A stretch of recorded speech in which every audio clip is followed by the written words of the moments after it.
the part. Look, see, the Knicks are back in town. Everybody, if you can't hear them, that's the motorcade for them. Hi, That's for all welcome. the heartbroken people who bet against them. So fuck your feelings. Yeah, no, you shouldn't. You shouldn't have done it. You shouldn't have done it. Why would you bet? You picked Texas over San Antonio. Did you That's say Texas weird. over San Antonio when San Antonio is in Texas? I mean, both things are wrong. No, stop. Stop it. Stop it. Oh my gosh. But Oh my gosh. it's New York all day, baby. Hey, what it is, what it do, how you feel. Get them Tim's out. You're gonna stop them cowboy boots into the ground. I love it. Oh Hey. my gosh. Fans and cowboy boops. Stand by, y'all. Stand by. What is going on, Madam Captain? Oh, baby, my skies are orange and blue. My Nick babies are in the finals. They about to do a of somebody. I won't even say the word. But actually no, because there's somebody that's going to be a big goddamn jinx in that piece come Monday. Oh boy, here we go. Already messing up traffic. Already fucking up traffic. He ain't even fucking here. Why do you sound surprised? You know there's going to be at least one. But why? Just go away. Nobody wants you. Go where you're wanted. Go back to Florida. Go to Florida. That's all I need you to do is just stay down there until the global warming ends, okay? And then go to hell. Go to hell. Hi, Navy. I'm sorry. I'm very passionate about my No. You never have to apologize to me. You already know how we vibe right here. You know how I fucks with you. So just keep it up. I know. But fuck that orange diaper wearing motherfucker. I hope that my boys give him a reason to not come back. Don't come back. Oh God, that crowd. Anyway, hello, my fellow Blerds. How are you guys doing out there in the wonderful Blerdiverse this evening? I hope everybody is taking care of themselves and has on their Knicks apparel appropriately attired, whether it's the knockoffs or it's the official ones. You are all loved, much appreciated. Navy, ma'am, how are you doing this fair week? Believe it or not, I've been doing okay. I think I told you about what happened earlier in the week. I'm part of Nyota Kingdoms, and we did the top 5. So we did our pitch, and let me tell you, we caught them in the first 5 minutes of this. I'm gonna brag about my team because my team is fucking live. When I tell you, when you put melanated people in a space that is not being constructed for us, and we show them what to do and how it's done without using the established system, you got them. You got them.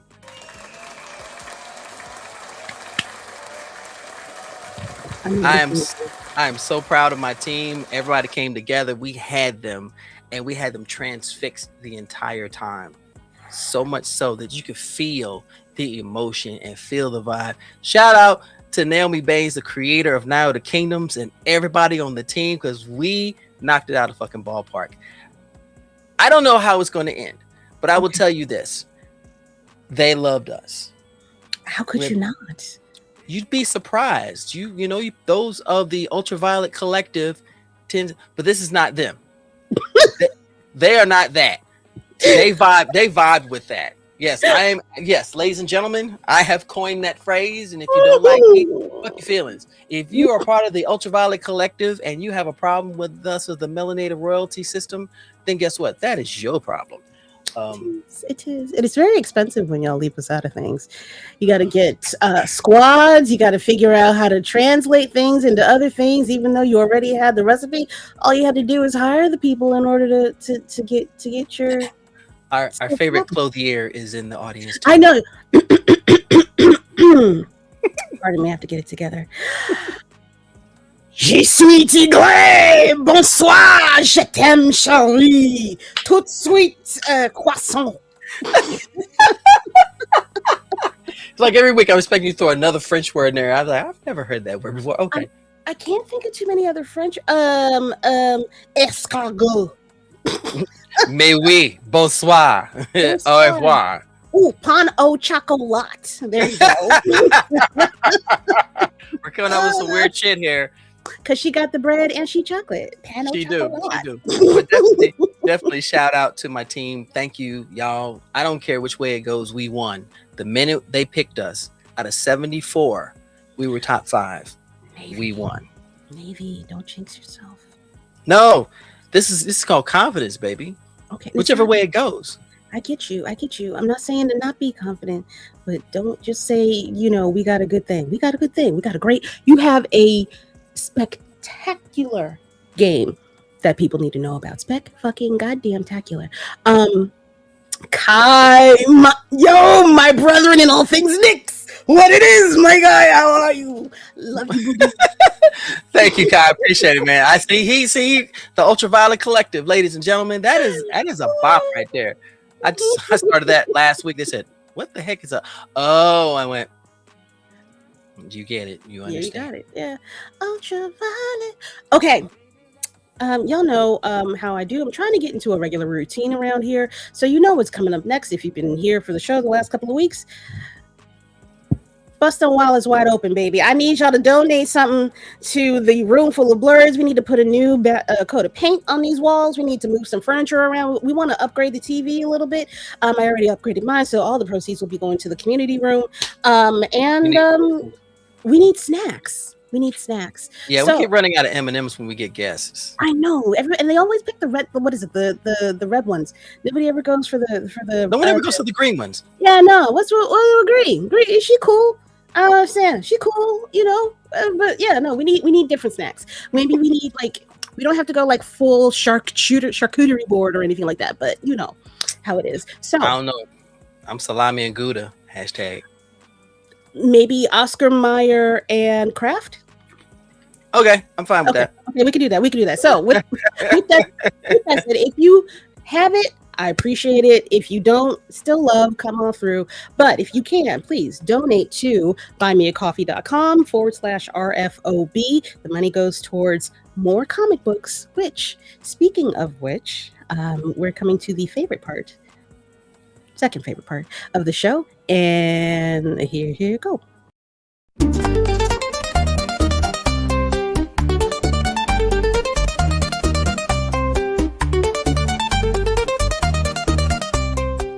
Yay. Keeps my rhythm up when we do that. Let's go. I love it. Actually, I kind of want the whole song. I might have to put that on the Spotify. I'm not going to lie. All right, everybody. This is the best-ish part of the show, pre-guest. I did a little outdoor exploring. I took myself to the Brooklyn Comic Con. Yes, I heard that was this weekend. It was different than last year, for sure. I would have appreciated them keeping it at the previous location. They went to a place called the Brooklyn Monarch, which is great for concerts and raves. I have been to both types. It's a good time. You lose yourself a little bit. However, in 90-degree weather, having to leave one part of the convention to go to the outside hot and into another was a little bit tedious, especially if you needed to stand online to get into the comic book venue. What is it? Venue? Mm-hmm. Or area. So just notes on that. Otherwise, it's a good time. It's always a vibe. I please move back to I forgot what it's like, a gymnasium type of space that they had before. It was better. It was so much better. But I ran into a friend. You all may. I'm not going to show his picture on here. I don't even know if I should. I'm not going to tell y'all. I'm not going to tell y'all who I ran into. But super cool. Friend, acquaintance, friend. But he's super cool. Who? Black man. He can still be a black ally, I mean, you know what? You can. I try to forget about the people that is funky, but anyway. Yeah, ran into him. We had a good time. Showed him a good time. It was his very first Brooklyn Comic Con, and it was okay. we'll try again next year. We'll see what happens. But the first stall that was outdoors, also in the god awful 95-degree day heat, that I went to, immediate beeline, immediate, like, ooh, heat-seeking missile. To this gentleman, his name is Christopher Daniels. He is actually like a real and true scientist type. His comic is called The Savage Beasts. Ooh, I like that logo. It's bro. Yo, that logo is fire. It is quite fire. He is actually funding this all on his own through his money. I would like to change that. I'm gonna start figuring out chat right now. You see who's in the chat right now. You see who just popped up in the chat. No, I ain't see nobody. I don't be looking. You know, I don't be looking at me talking, running my mouth the goddamn day. Ooh. How you doing, Miss Sawyer, Miss Regine? How are you? I appreciate y'all. What's up, baby? Oh wait, what, are you in Brooklyn? Oh shit, I was supposed to go next door, bro. It was hot. It was hot as man. Dragon Balls out there, man. It was so hot out there. I couldn't do it. I was out there for like maybe 2 hours, and I'm like, yeah, nah, son. I need some AC. I'm glad you made it as well. Miss Regine. I'm gonna call you Miss Regine forever. I call everybody that. I was at the Brooklyn Pride Comic Book Festival yesterday. I forgot that the Brooklyn Comic Con was on the other side of Brooklyn this year. Yeah, it's crazy. It was crazy. It was crazy. So crazy. Back to Homeboy for a quick second. He is actually a scientist. He is I forgot what he called himself. I am so sorry. Basically, he's a scientist that deals with cells of the body to help heal yourself. Like super duper. Oh, geneticist. No, it's not a geneticist. I gotta look him up. Please forgive me. So Christopher Daniels, seriously, Dragon Balls. Christopher Daniels, if you guys are into it's got a little bit of like body horror. It has genetic monsters in it. There's a neurologic pathogenic virus that the villain has created. It's wiping people out. It's not stem cell research either. I gotta look it up. I'm gonna look it up while we're on the show, so that I can tell what he is at the end. But he had not one, not two, but 4 books already out in the world and in production. I implore y'all. I did read the first issue. I'm not gonna hold you. I'm always gonna be honest about my reviews. It's a little. What's the word I want to use for it? I think I wanted a little bit more details in the book and maybe stretch it out just a little bit. But the story, she is there. She is tight. The artwork in this book is clean as a motherfucker. Clean as a bitch. I will try to sample a good page for y'all to see. I am running over to. Oh, we're not going to show that. But, I mean, you could. We all grown. But no, I don't think. It's not that bad, but I want to save some stuff. This is the first page right here, off to the second page. Clean as mofo. So I'll try to put the link in the description after this episode so that y'all can find him as well and run him your coins. The comic books are only $4 each. So nice and I don't want to say cheap, but cheaper than the $15 Kickstarters that I'd be sending y'all to. So it's quite active and it is quite clean. Yes, quite. All right. That is it for the. Do you have books? You know what? I thought of something really quickly. I definitely want to give a shout out to some fellas who have helped trailblaze. Of course, I was looking at these. Yeah. Wait. Which issues are those? 3 or 4? No, this is 9 and 10. This is the only ones I've got. However, I have 1 through 4 of Next Movement. Same. Much of the same. Yes. Having trouble finding number 5, but I held off on reading this because Lady Mandalore hasn't gotten hers yet. I do have them. I just haven't. Oh fuck! I need to read. God damn it! Hi. we, we will be reading these on the show, you guys. We will at some point. I'm so tired. God damn it, Kai! How did you go to the convention and you ain't send no message or nothing? Oh, Kai, you're in trouble. You for sure. Bro, for sure, you are in trouble. Cuss your black ass out when I see you. You better not come to that Nick game. Oh God, if there's a game, when there's a game 4, we hanging out. We going to the Nick watch party or making a watch party together. No, you going to something. We'll talk later in the stream. Okay. Anyway. Now, just real quick, Savage Beast, you can read number 1 for free on the website. It is thesavagebeasts.com. Go there. You can actually read issue 1, but all 4 are available. So you can get a preview, but you can't get the whole book. But support, we say support a local creator. This is beautiful. Let me show y'all really quick. Thank you. Yes. Oh, the issues. Let's go. All right.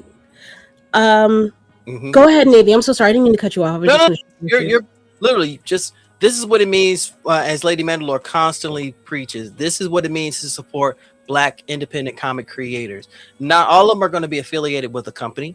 Not all of them are affiliated as a group. Sometimes, most of the time, like with Christopher, Professor Daniels, a lot of these folks are rolling solo, and they're doing all of the footwork. They're gathering all the artists, and they're doing the writing and everything. And we've seen these with a lot of these comic companies out here. So support them because they're creating something worthwhile. For sure, absolutely. And always trust to try, even if it's your first comic book for any creative. By the way, you're not blowing Marvel out the water, baby. We all know how they rock. They've been around forever. It's not about beating Marvel. It's about being different. Don't let them stop you. Don't let the big conglomerate stop you from doing your goddamn thing. Also, there's merch. So please, if you can't, not a $6 t. Now look, I'm sorry, what? A $6 t-shirt? Oh, bro, come through. The digital prints, if you want, are $2. If you want the physical, it's $4. These are a steal for the artwork that's in there. The potential also for the storyline as well. Stop playing. Just pick up 1, pick up 2, see how you like it, and if you like the first one, pick up all 4. Ain't nothing wrong with supporting relatively blindly. Close this on. But Marvel, but Marvel is all new and all different. That's the way you wanted me to read that, right? Right, Tasha? I think they handled that quite well.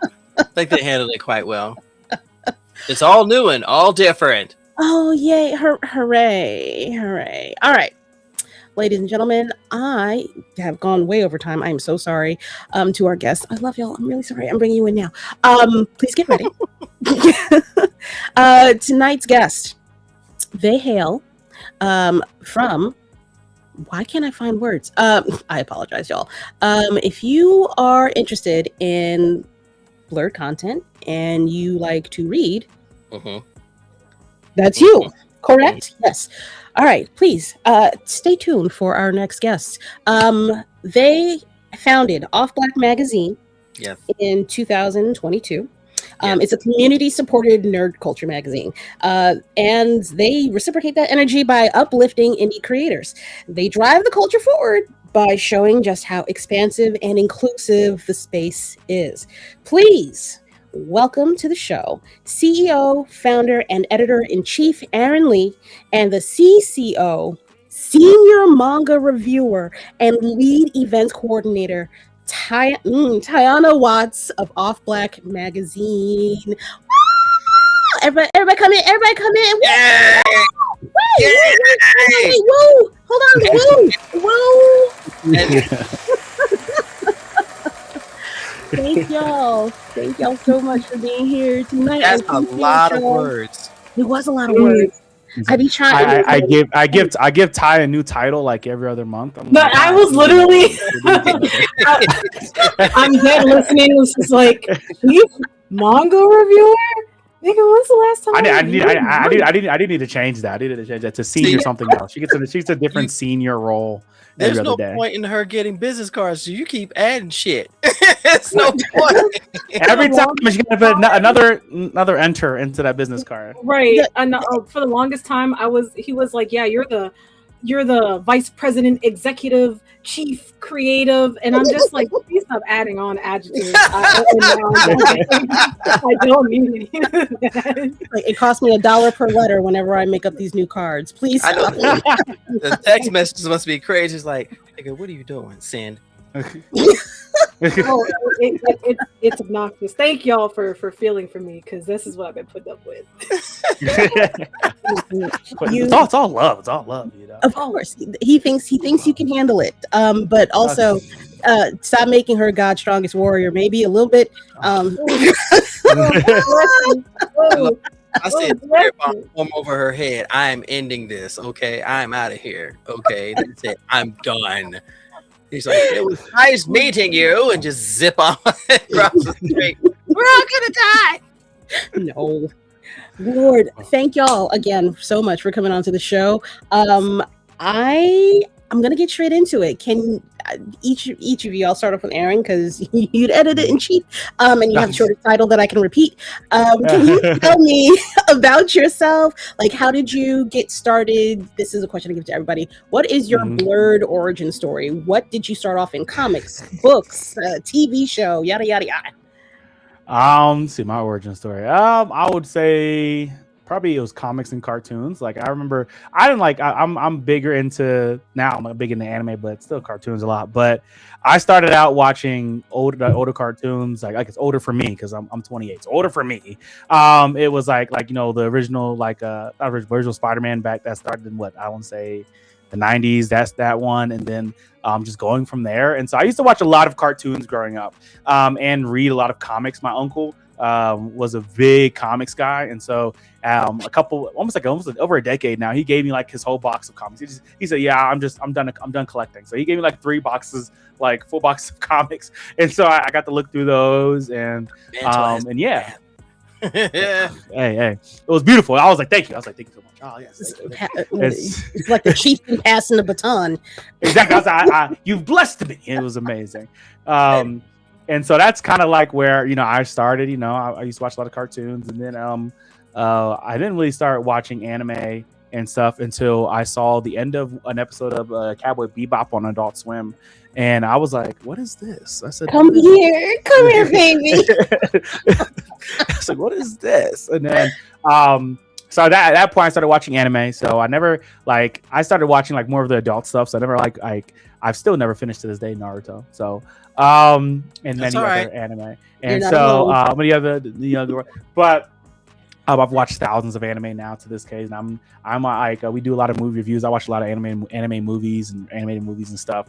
And so, so that's kind of me. Like, that's how I got into manga. Is the last thing I got into. I have like stacks of manga next to me right now, but manga is the last thing I've gotten into. I got into like cartoons first, and comics, anime, and then manga, and all the other stuff. And I do some like video games, tech, all that. So I'm into everything. Like that. Like anybody, anytime a journalist calls me about something, they're like, oh, I need to talk over this article. They're like, yeah, this happened. I said, I already know. I'm already on it. What are you talking about? Yeah. This happened. You see this guy online said this, right? And like, she ties nodding her head because she knows. I like, if something happens in the nerd realm and anything, somehow, some way, I know about it in some shape or form. So, but yeah, that's me. That's my journey in this world.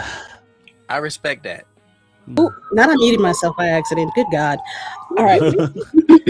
Ty, I passed the question on to you. What is your Blerd origin story? I just want to briefly mention that Aran did not glaze himself nearly enough. But it's not my job to do so. I just want to let y'all know that he's very much shortening his story. So because he shortened his, I'm also going to do cliff notes. I believe it. But very TLDR, I've been on the internet for a while, so realistically, if you do want to know more about me, there are tons of places you can find out about me. You can Google me. But for those who may not be familiar with me, I started online almost almost a decade ago as Black and Culture, still Black and Culture Online. Basically, I've been a lifelong nerd. My daddy a nerd. My uncle's a nerd. My mama, she a play nerd. You know, just been constantly surrounded myself, whether it was dark fantasy, comic books, anime. I've been in it since I was a kid. 2018 rolls around. I'm like, man, there's not enough Black people online doing things. And then all of a sudden there were Black people online doing things. Mainly my main inspirations were Black Girls Anime, Jaded Island, and that was like kind of RDC, but like I wasn't super into them. But I was like, you know, Black people making waves. And I was like, I'd like to talk about that because I feel like there's not enough people talking about it. And so I did. I created a blog, and then COVID, and then I started putting my face online. And then I just keep doing stuff. I never stop doing things. I'm always here doing things online. So that is the long and short. Okay, so are you a comic book head? Are you a anime? I'm everything head. I'm so serious. I love. No, being humble. Oh, I'm not even joking. Like I'm an everything fan. I'm a fan of everything. I love comics. I've been collecting.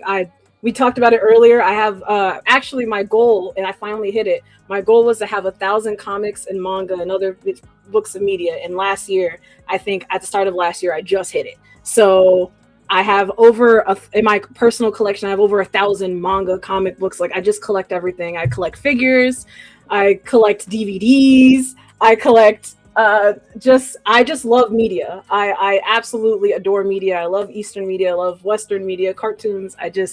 I really just love stuff. I love learning. I love being around things. You truly a real nerd. I feel like I overdid it. Good grief.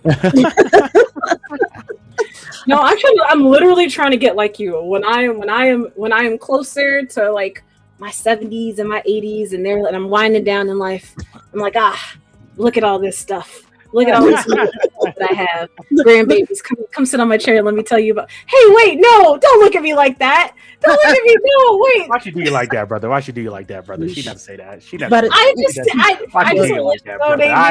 I feel for you, my man. I just want first of all, Aaron, shut up. No one asked you. No one asked you for your opinion. Lord. I thank you. She did say 70 or 80. She did. First of all, she did say 70 or 80. I said 70, 80. I specifically said 70, 80. You know, Yes. in my personal opinion, I don't think 50, 60 is old anymore. You're just not. You know, especially as a Black man and a Black woman, you can't. You know, no, you're not. We look too good. You know, we look too good, right? Yeah, the members of the Ultraviolet Society are still trying to keep up. Oh, I mean, Lord, I mean, they're their own Ultraviolet collective will always be trying to keep up. I'm sorry, Lord. Wait, not look at this stuff. Isn't it neat? Yes. I literally, I'm such a big collector. Like almost anything that's under the sun. I am into so many different niches. I like nerdy things. I'm a real gutter nerd, as I like to say, real gutter. I'm in the trenches. I'm out here. I'm everywhere. I like that. Yeah. I like that about you. Get it out. I like I got a blurred. I got a blurred.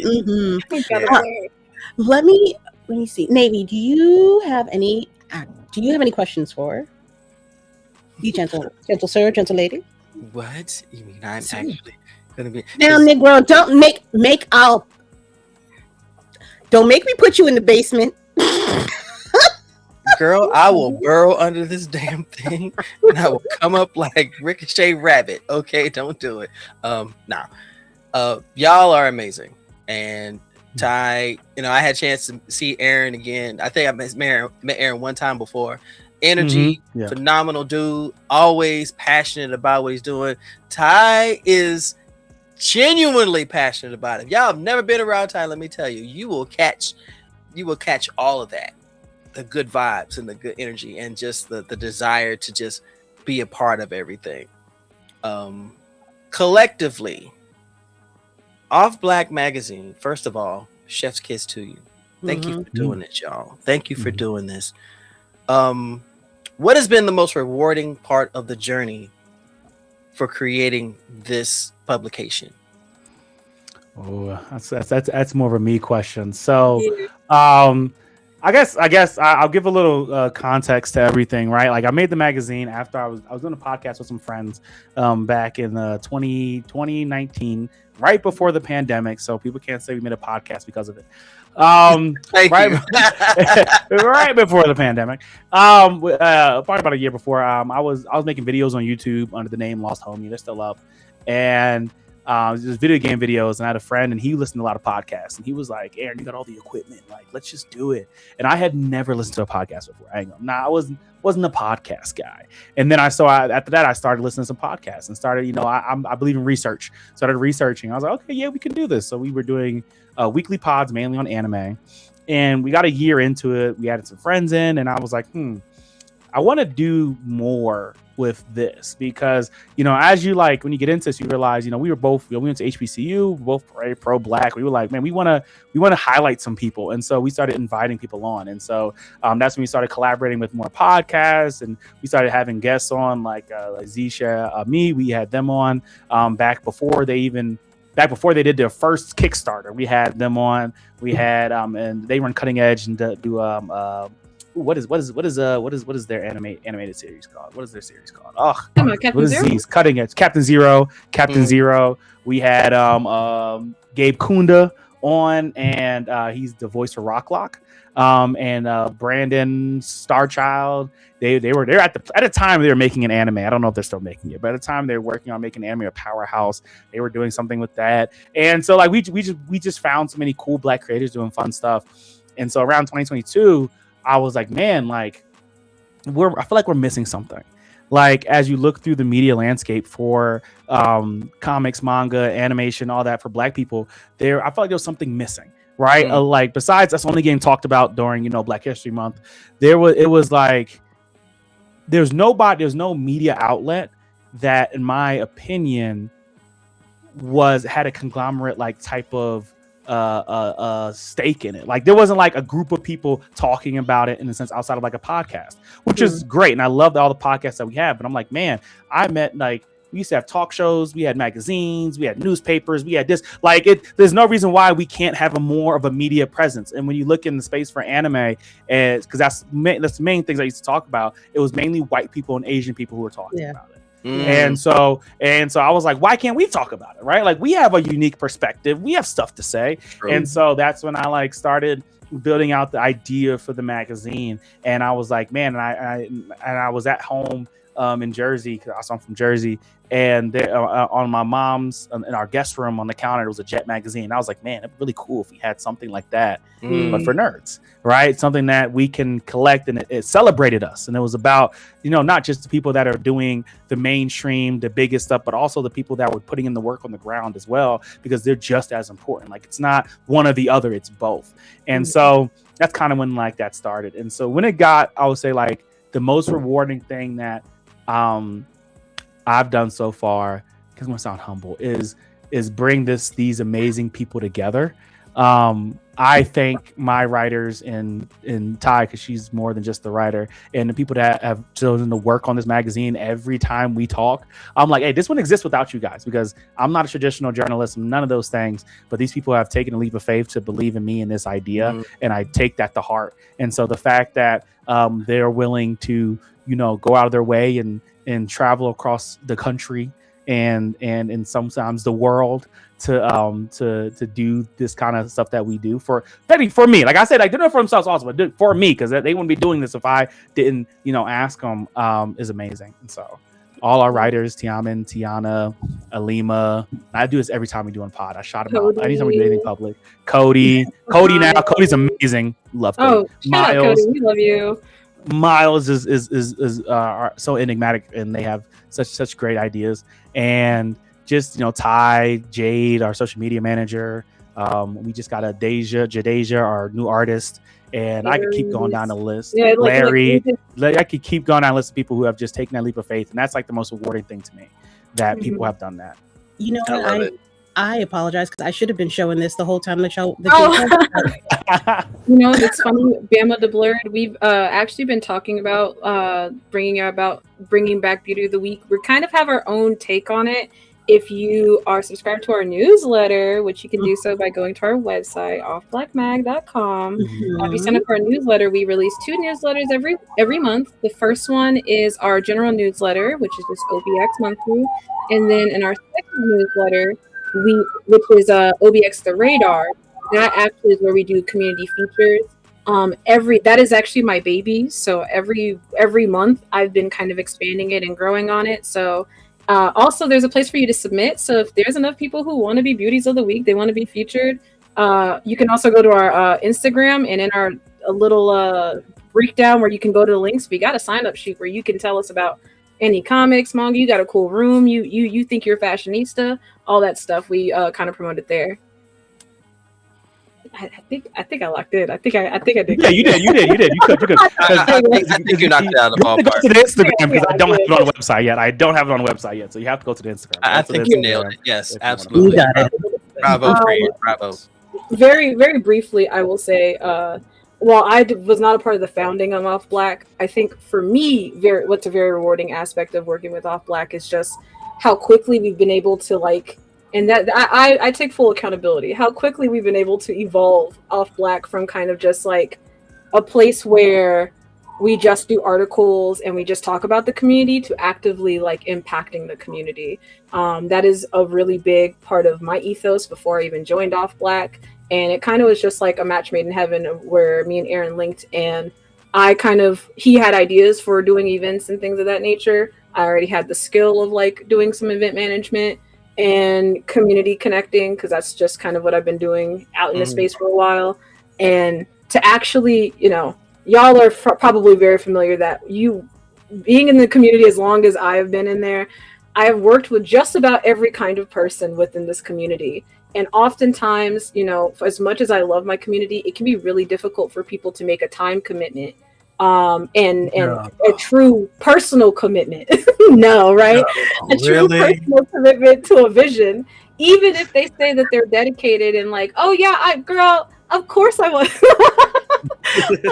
of course, girl. Yeah, I got time to do this, and girl, I got. I've heard it. I've heard truly every version of "Yeah, girl, I got you," and then you sit there and things just kind of patter out. And I've learned the art of let go. I've let it go. It's not a big deal.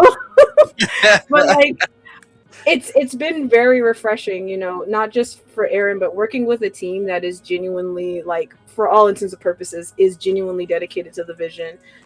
Especially between me and Aran, and we kind of worked out kind of a genuine team effort of, we have ideas, we work them out, we get them executed. And it's really, really difficult. We work really, really hard to do it. And it's just rewarding. It's rewarding to see the thing that you've been working on for X amount of time come to fruition. And that didn't really happen a lot for me in the past. So I'm really excited to be a part of a community where that can happen now. That is a rare flower that y'all have, that you're cultivating right now. I know. Okay, wait. First, I know why you're laughing. It's out of stress. I promise I understand that more than anything else. But the fact that the plant is thriving. Y'all have got it. I don't care what it looks like on the other side for y'all. What is being presented looks like y'all are doing the damn thing, and you are. The fact that you're able to be, number one, consistent, that you're able to raise your expectations and exceed them, is a oh my gosh, is a mark of how dedicated that y'all are, and how about it, if you will, you are about keeping this thing alive. A lot of people are kind of like, this is just fun. I just want to have a little bit of fun. Okay, but now that you're having fun and you realize that this could actually mean something, what are you going to do about it? Or what are you bringing to the space? You know what I mean? Are you bringing down the community instead of lifting it up, per se? And that's always, what is it? Everybody has a different perspective on what that looks like, or is. But y'all, you guys need to be in the space. I need bigger from y'all. I push gently, loving. Gently loving. And I'm being squished. I'll say it. I'll say that bigger is funny. Wow. bigger certainly is coming. Bigger coming like movies down in the South. All I'll say is I this is how it works. I'm the big picture thinker, like for the most part, and Ty is the detail thinker. And so when we every so often, I'll call her, or we talk almost every day anyway, but I'll call her and I'll be like, hey, I have this idea for this thing. Now we're not gonna be able to do this thing for 5 years, but I have this idea for this thing.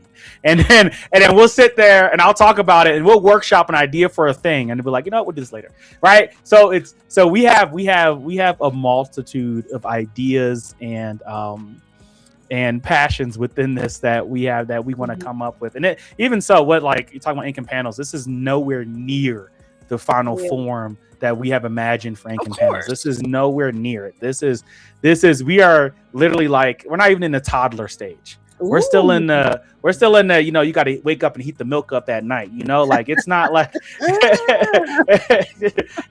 you know, they ain't drinking out with kids, you know, hey, drink a juice now. They still drinking, you know. You got to flip the baby over. He still got that Infamil on the desk. Talking about, hold on. Hold on. Yeah. Hold on. Okay, hold on. Yeah, but hold it by himself. Gotta hold it for him. You know? Yeah, you don't shake it up enough. That powder will still be popping up out of nowhere. You're at least out of the SIDS portion of raising. Yes, you gotta worry about that. Yeah. Don't worry about that. We're good. No. I think definitely not just the event that we're working on now, but like we have so many. You know, passion and creativity are not lacking over here at Blxxk Magazine. That is not our limiter. That is not our limiter in any way. Not our limiter. What our limiter is, and we'll probably get into that later, is, you know, the financial aspect for sure. You know, as a small company, you know, grit and smiles can only get you so far. So definitely that. I fully understand that. Grinding for absolutely no reason will drain the lifeblood out of you and everybody around you. I'm not trying to grind to death. I need this to be to turn into something. I'm just gonna post this. Good Lord, get out of your way, man. So as much as we talk about the culture, y'all also have, you know, some hard-hitting pieces, if you will say so. Maybe some inflammatory-esque, maybe a little clickbaity. But it's not. Your articles are very well written. Very, I will also say, unbiased, which is something that we are sorely lacking in our journalistic space today. You know what I'm saying? You guys are able to, or your writers are able to deliver on facts, as opposed to, you know, just trying to get somebody to read your shit in order to get the numbers up to your site. And that is very much appreciated. Even just going through, look, this I'm not gonna hold you. This was a little bit of a sore subject for me. But after reading it, it's not what just the title is. I apologize myself for not going through all of your articles, but I can only imagine that if you held something that is this technically sensitive to the levels of what I'm reading, I can only imagine all of the other stuff that your articles or that the website holds within. So, and thank you for writing about Milestone, because I feel like that is a topic that doesn't get explored. It's more of a surface level discussion, and there's really no deep dives. There's no, okay, we know a Milestone's around, but when I actually read some of the article, and I loved how you covered it from different perspectives, going into the history, going to what the purpose was, how much of an impact, and even so, how people should stop pandering to these larger companies when something like this should be already here. It should be here, established and everything. So I definitely stand an ovation for y'all on that one. Oh, thank you. Big shout out We love Cody. We love Cody. We love Cody. Hey, if I see him at a con, I owe him a drink. Okay, straight up. Hey man, you be on the hey man, Cody. I mean, I think like the point of a lot of our articles, I call ourselves an editorial magazine. We're not necessarily news. Like I tell them, like a long time ago, I decided we're not going to be Anime News Network. Like we're not going to be able to get it out faster than someone else, and that's not really I don't think that should be the goal, right? If you want to, and because I get all the same emails. I get the emails from Netflix. I get the emails from Japan. I get those. Like I know when stuff coming out before than most people, right? Because I get all of it, right? But at the same time, if the purpose is to just be first, right, and not have the best, and not be like then that's not what we're here for. Right, you go on social media, go to Anime TV Japan. That guy does a great job of getting stuff out in the video. He does a great job of that, right? Go to Anime News Network. They do a great job. Come to us for nuanced articles that are going to challenge the way that you think, and they're also going to show you stuff that you might not have seen before. Like, because we like Ty pushed me to do listicles. I'm not a big listicle guy, but Ty pushed me to do listicles, and so I say all the time that we have the best convention coverage out of any outlet that I've seen. I see everyone else's coverage, and everyone else's coverage is because we go to all the big cons. And the other coverage, they talk about Bleach here. That's cool. Our coverage is talking about the stuff that, as a convention goer, you actually go through. We do experience reviews. We do listicles for the best panels, and 9 times out of 10, our best panels are not the main stage panels. It's the community that makes these events possible, not the other way around.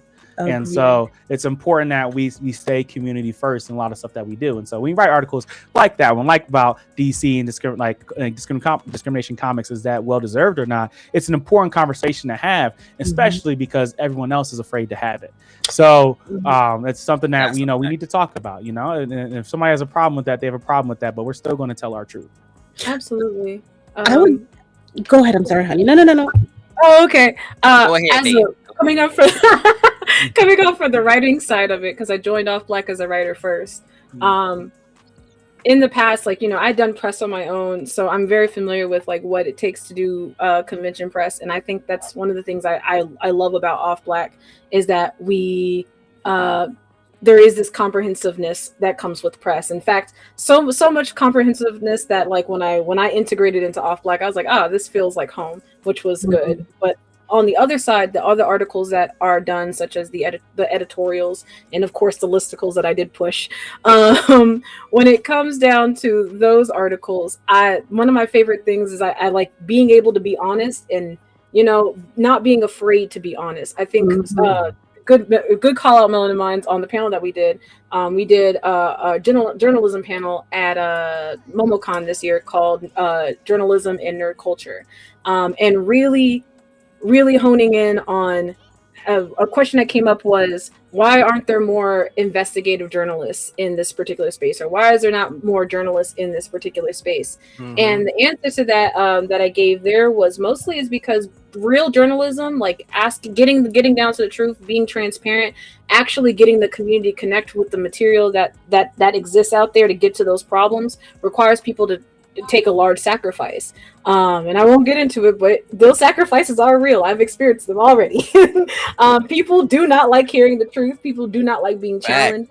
When you're challenging power, legitimately challenging a powerful organizations, even if you don't think that they're like that, like these billion-dollar companies that put out all the media that you're into, it can be really scary to do so. And Off Black is a place that I'm proud to say that that's not something that we experience here. There are consequences. We always will suffer the consequences if that's what comes, but that you have your outlet behind you. You have a community, and behind that outlet, you have all of you amazing people. Our community is behind us, and I really, really appreciate that. So it makes it safe for Cody to have this nuanced conversation because we're a safe place to host it, and people respect that, I think.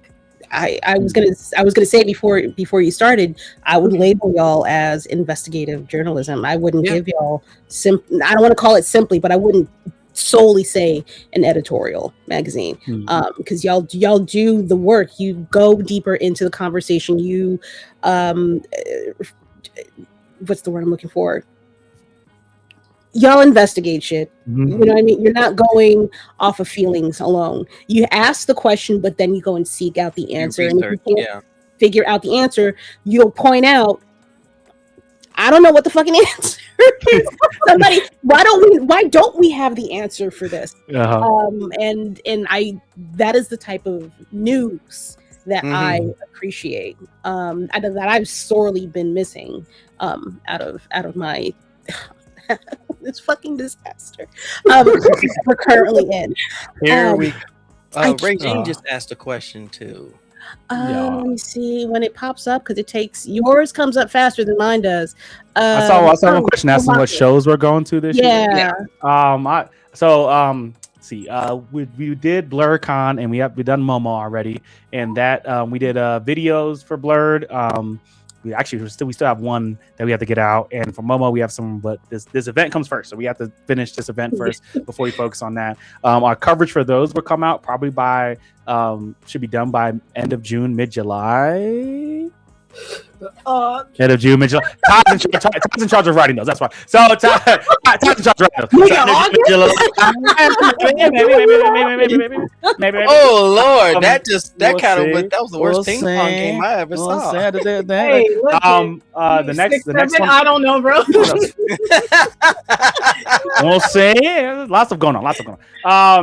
The next one that we'll be attending is Anime Expo. Alima's our coverage of that. We're hoping they haven't responded yet, but it's already kind of late, so I doubt that we're trying to do a panel there too as well. Also, Anime NYC. We've done Anime NYC and Expo. We've done this will be our third year. Anime NYC. This will be our fourth year doing press for them. And then we haven't heard of Anime NYC yet, but we're expecting we'll get in. And then the last one we're thinking about is Holiday Matsuri. Down in Florida, and that's the last one we're considering. Well, no, I'm actually missing. There's actually another one. There's one in Detroit called YumaCon. We're thinking about trying to get the YumaCon as well. We're waiting for them to open up their press application, but YumaCon is one that we're considering going to also. Those are like the last four we're looking at. There's a con I need you to go to. Okay, we need you there. San Diego. You need to apply for San Diego. So San Diego, you have to apply almost a year ahead, because they open up like in December, and they are incredibly difficult to get into. We got into New York Comic Con 2 years ago, and we did a great interview with the writing staff of Ianu, who we also have coming. Royal Coupe, Royal Coupe, Brandon Easton. Who was the voice director? Oh my gosh, I'm forgetting her name. I'm mad. It was 4 people, but it's 4 people who did the panel for them. I'm so mad I can't remember her name right now. I only remember Roy and Brandon because I just talked to them recently. We did an amazing interview with them, and that was a great time. And then we applied next year. We didn't get in.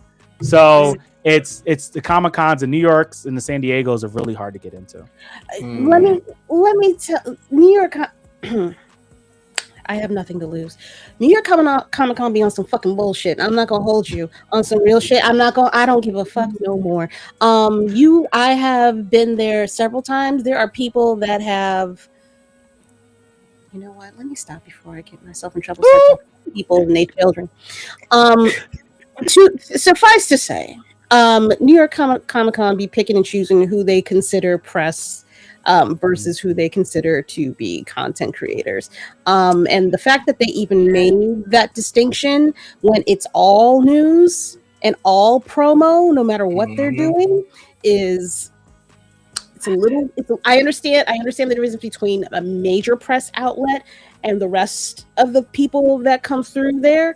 But every single person that goes through there has the potential to have their moment taken and put on a mainstream platform. So everybody is fucking news, in my opinion. Is press, in my opinion. Yes. Sorry. Yes. I be mad. Oh, you see the comment, right? You see the comment from Regine, right? You see the comment. Mm-hmm. All that's true about MICC and more, but I can help you. Like, bro. Oh, and the comment before. Oh, wait, Nacho got 2. Y'all got to get a hat trick. Nacho got to get a hat trick. What I will say is, I will be honest. Specifically for BlerDCon and for MomoCon, those are the cons that I went to, and I'm handling coverage for them. I will just let you know there is not two Tyannas. There's only one, and she's a real busy lady. Of course, there are deadlines that the conventions have themselves, so I can say for certain that MomoCon's content will probably be the first to drop, simply because I do have those notes kind of ready to go. But for BlerDCon, we were trying some new things out with that content, and specifically with those articles, so that might take a little bit longer. But my goal is to have everything done before the end of July. So that is my personal goal. So if you want to grill me about it, like, you can shoot me a DM. I probably won't read it, but you can always call. You can always. Hey, our other BlerDCon press stuff went well. I mean, I don't like to call myself a content creator, but our video on TikTok has gone almost, we're almost at 100,000 views right now. So, and how is that not news? How is that not reached the masses? It's I could go off all day about.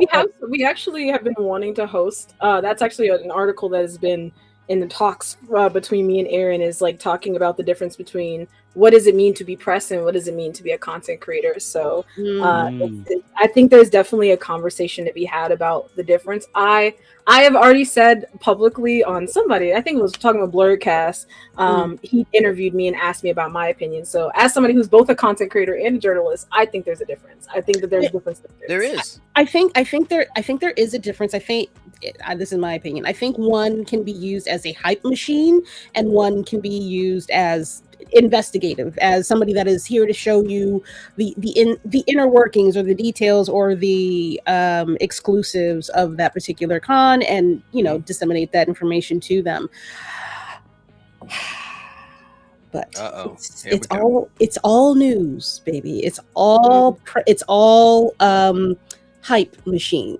Because if the news says that there was a stampede at XYZ Comic-Con, that's not good. That's not good hype. You don't want that news to get out, right? But it sells. It gets them clicks going. It gets them people driven to that website traffic.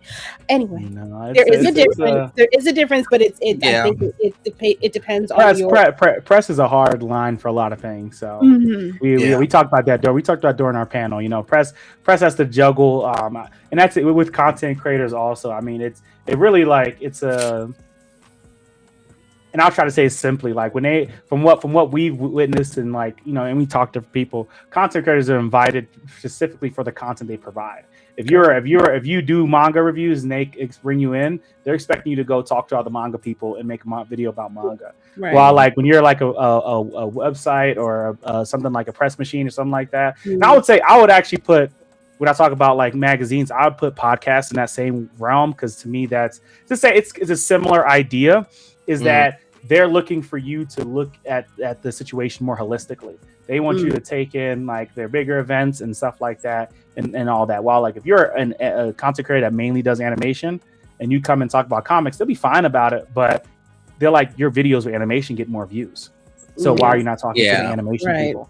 And so I think the expectations become very different for what they consider to be press media versus what they consider to be content creators. Is that so you're good at this type of content, so that's why we invited you. While press, they're hey, we're doing a good job, talk good about us, please. And I hate to tell you, we're not we're the people that are going to tell you the real.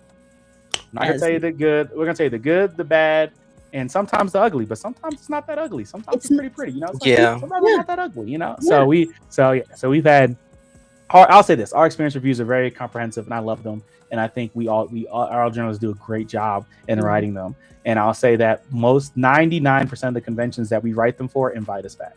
So there is that 1%, but well, I mean, you can be salty if you want to, but do better next year, and I won't have to write something that's a little bit, funky for me. Yeah, it's the difference with press and content creation. The best analogy is 60 minutes versus promoting 60 minutes. One is you're doing the work, you're doing the investigative journalism, you're reporting it, you're bringing out the facts, you're doing the smaller, the micro interviews within the article or the story or the video, whatever. Whereas the other, you're trying to get people to watch the work that you've created, and you're trying to garner that interest. And a lot of times they'll blur those lines and say, well, I do press. Yeah, but you're not doing anything press like. You're doing content creation, but you're not interviewing anyone. And it flips the other way. Someone says, well, I'm a content creator, but you're doing mostly press articles and you're doing genuine interviews and in the journalistic aspect. So the lines get blurred. So that's why half the time you have to ask someone, what do you do?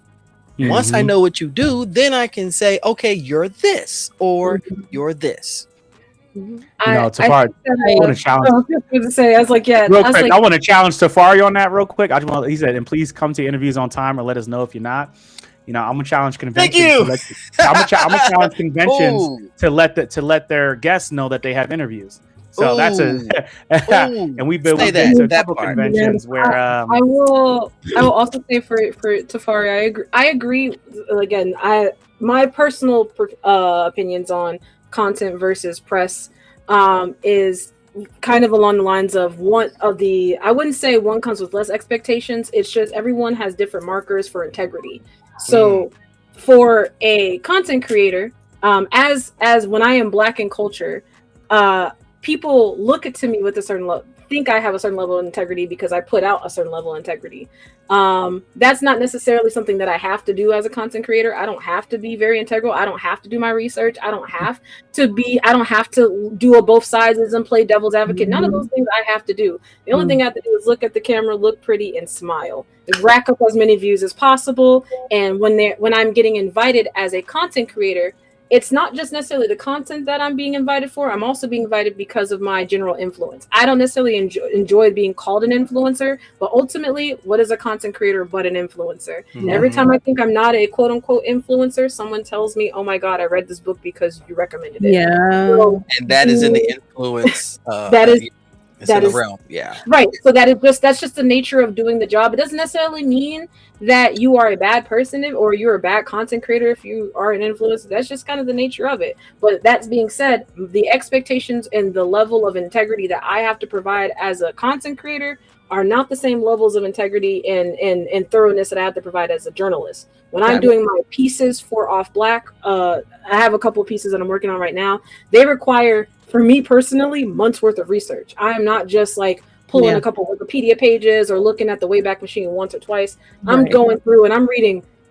For one of the articles, I'm reading legitimate like dissertations because I'm trying to pull a specific level of information in there. And not to say that content creators can't do that level of work, but they're not required to. And if some content creators are doing that, that's great for them, but that doesn't necessarily make them journalists. If they want to call themselves journalists, then that means moving forward, all of their content has to meet a certain level. And not everybody who does that hits that same level every single time.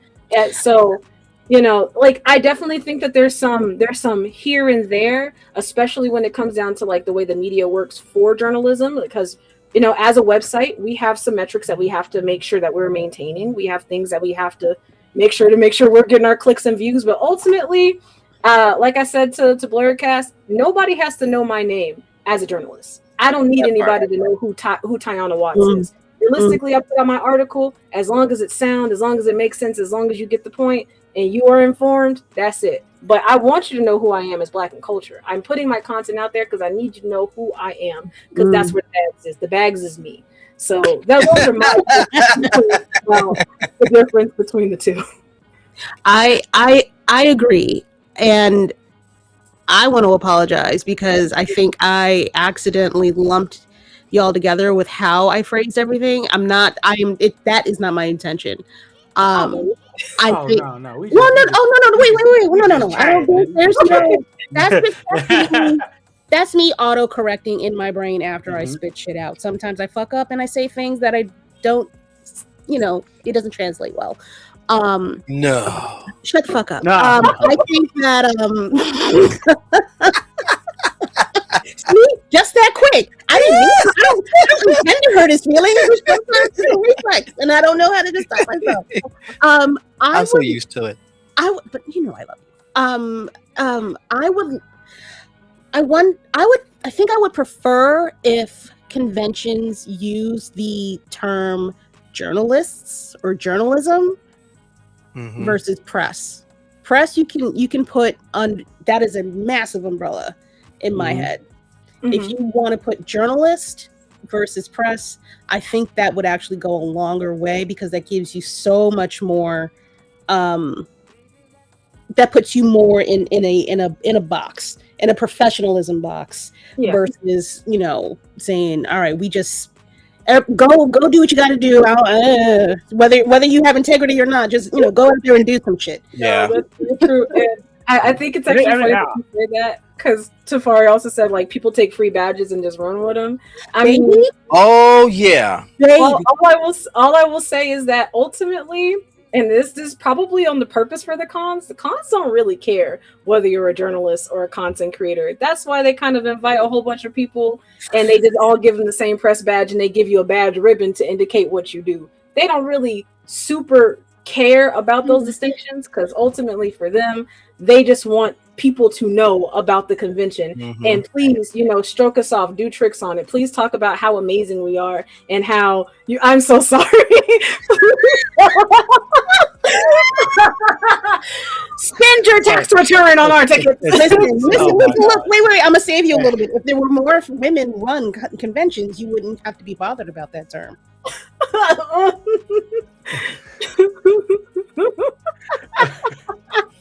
So you have entered into a pseudo meeting for Off Black, where this is kind of it's the pseudo Off Black meeting right now. Where this is what we do, you know. Stroke it off and keep it going. Like, stroke it off. What the hell? That is exactly what, you know. I mean, you know, but I say there's no need to apologize.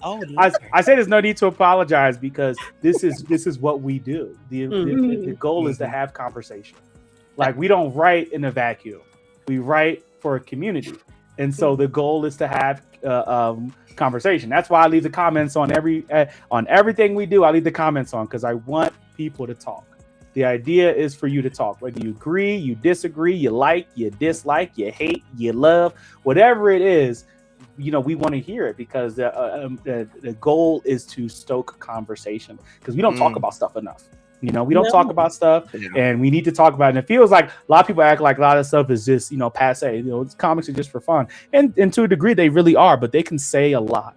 They can say a lot, and they can mean a lot. And so we do. And so, like, you know, that's what I said. Nobody can apologize. The conversation is important, right? Because, you know, and you know, going back to our event when Ink and Panels, we're having these conversations because somebody is going to be listening, and they'll pick something up from it, right? And so, like, even from us talking about this, like, someone's like, oh, I want to go be a journalist, I want to go do this, but I don't want to make content, right? And nowadays you can't totally do that, but like, what is that difference, and how am I treated differently because of that? And so having these conversations are important. So, you know, we do it to talk. We do it to talk. We're not in here just to not chat. I have yapped on every single journalist that we have on the brand so far. Well, except for Cody, because I text Cody more than I call him. I have had a 3-hour chat on the phone about an article. We have sat there and dissected it from the rooter to the tutor. And we sat there and talked about every part of the article before they even started putting you know, pen to paper or typing on the computer. And so so it's important that we have these conversations. You know, that's how we, you know, create nuanced takes. That's how we, you know, learn. You know, so. Absolutely. I want to point out what Tafari said, what he meant by do tricks. But I mean tricks versus being a mute plank of wood for 3 days and posting nothing, which I've seen folks do and be shocked they don't get invited back the next year. Because too often, bro. I will not name names. I had somebody try to pull that shit. I'm like, nah, you better get up in that goddamn booth and talk to some goddamn body, write something down and press record. You better do something in there. You're not coming up in here for free off of nothing. You got to do something. One thing. I don't need you to spend the whole con doing nothing. You got to do one thing. Figure it out what it is and come back. Question. Have you ever had an article or topic that gives you second thoughts? Gives you pause? Ty started laughing as soon as you finished reading the question. Oh my goodness. One of her locks just fell over her face. This is a moment, ladies and gentlemen. Aran is broken right now, y'all. Aran is broken. It really because it depends on what you mean by that. So one of our most popular articles, the name is oh my god, it's Gooner or Gorebait or something like that. Versus Goonerbait. Yeah, Gorebait. Yeah, and so we got that. We actually were able to. We have a journalist in Japan, and we actually were able to go to the premiere of an anime when it came out in Japan before it came out in the U.S. And so Gooner versus Gorebait, and one, the anime is not good, but she got to go watch it in Japan. It was awesome. It was funny because she told callback. She said it was me and one other black person, and I don't think he could speak English. And that's a regular. Surprise! I'm a black person in Japan. That's a regular occurrence for us. Media press. Yeah. Like that. And so and you see the videos on YouTube. So this is what's like being black in Japan. Lies. Nobody else. Everybody's Yeah,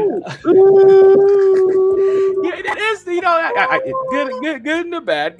And anyway, but she sent that to me, and I looked at it, and I had to text her, and I'm like, this title. I said this title. I said, are we sure about it? And she was like, why not? I was like, and I said, back, sometimes I ask, like, are you sure you want to go? And she said, yeah, why not? And I said, okay. And it's posted, title unchanged. It has been our consistent top article for like a year now. One of our top 3 articles for like a year now. Outside of that, I guess another one that would give me pause, and sounds like me and my sister going to see Scarlet. I enjoyed the invite and nothing else. So outside of that, I don't really say no. I tell our journalists last time, we don't say no. Our goal is to not say no. Me and our editors is not say no. Aries and our new editor Nigel. Nigel's amazing. Love Nigel. And Aries is awesome. Aries is love Aries. And we don't say no. We say, how can we make it better? So when we get an article, what's it called? Request, or we get not a request. We get a submission. We look at it and we're like, how can we make this its best form? So any of you send us, unless of course, if it's negative, it's racist or something like that, which we never get anyway, then of course that's a no. But like most of our articles are never that. Most of our articles are just they're very well written articles. We're like, hey, let's just try and make this better. So we don't say no to a lot of options or ideas. I'll say the article, Safari's talking about Scarlet, and that's probably the most recent one that really gave me pause, because that's our lowest graded anime that we've ever given. Yeah. That we gave that anime. We started grading anime about a year ago. That anime we give a D. That's the lowest graded we've given to anything. Scarlet? And yes, the movie Scarlet, we gave that a D. So you're too kind. we have a whole rubric, and we end up giving it a D. And so I looked at it, and so and that's this in our panel. I'll probably say it 100 times.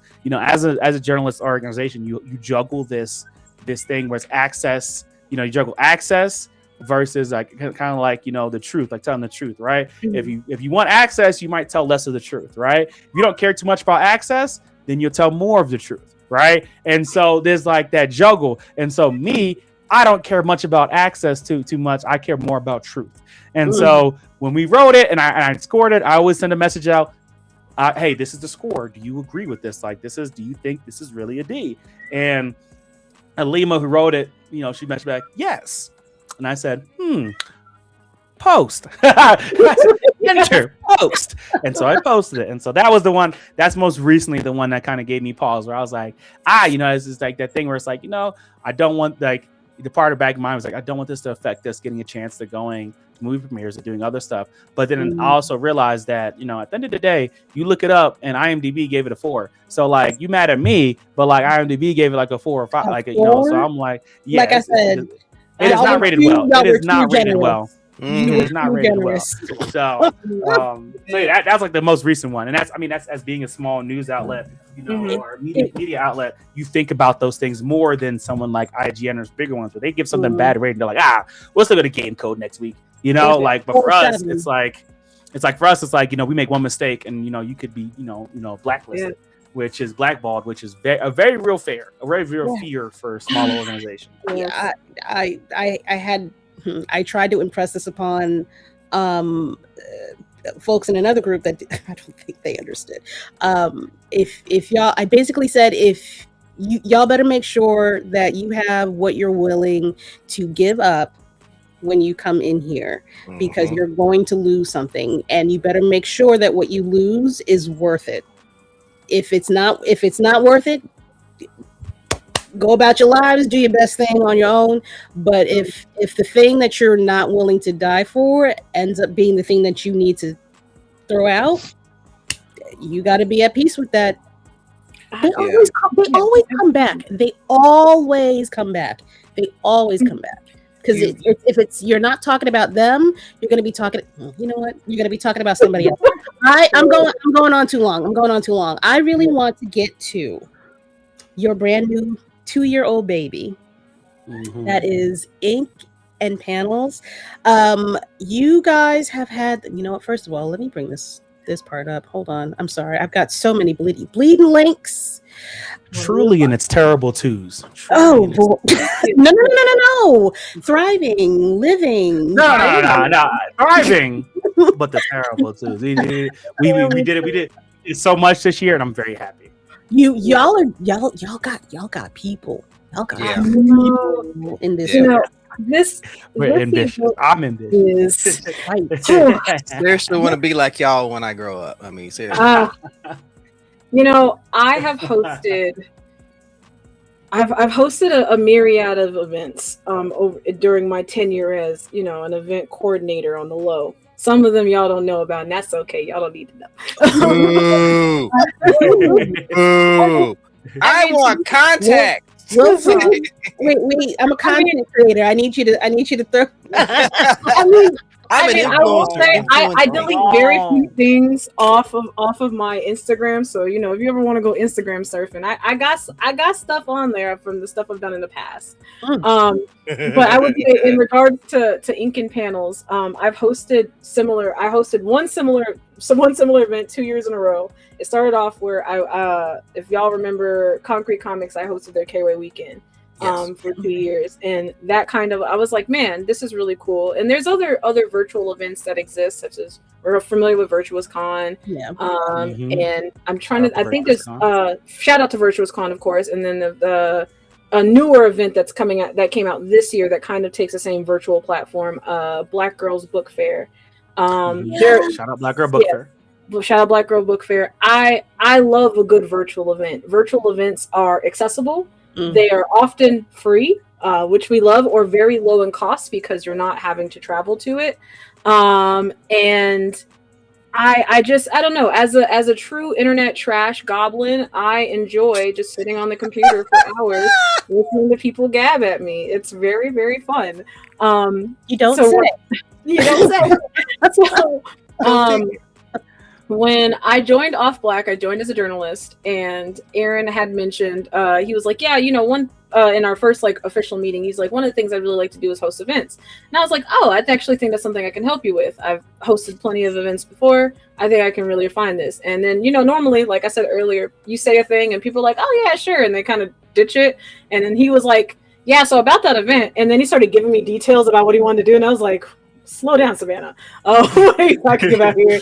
You're actually doing too much. And then after I got over just whatever, we actually started refining out ink and panels, which is what we would like to call. Hold on. I don't want to mince words here. Yeah, there we go.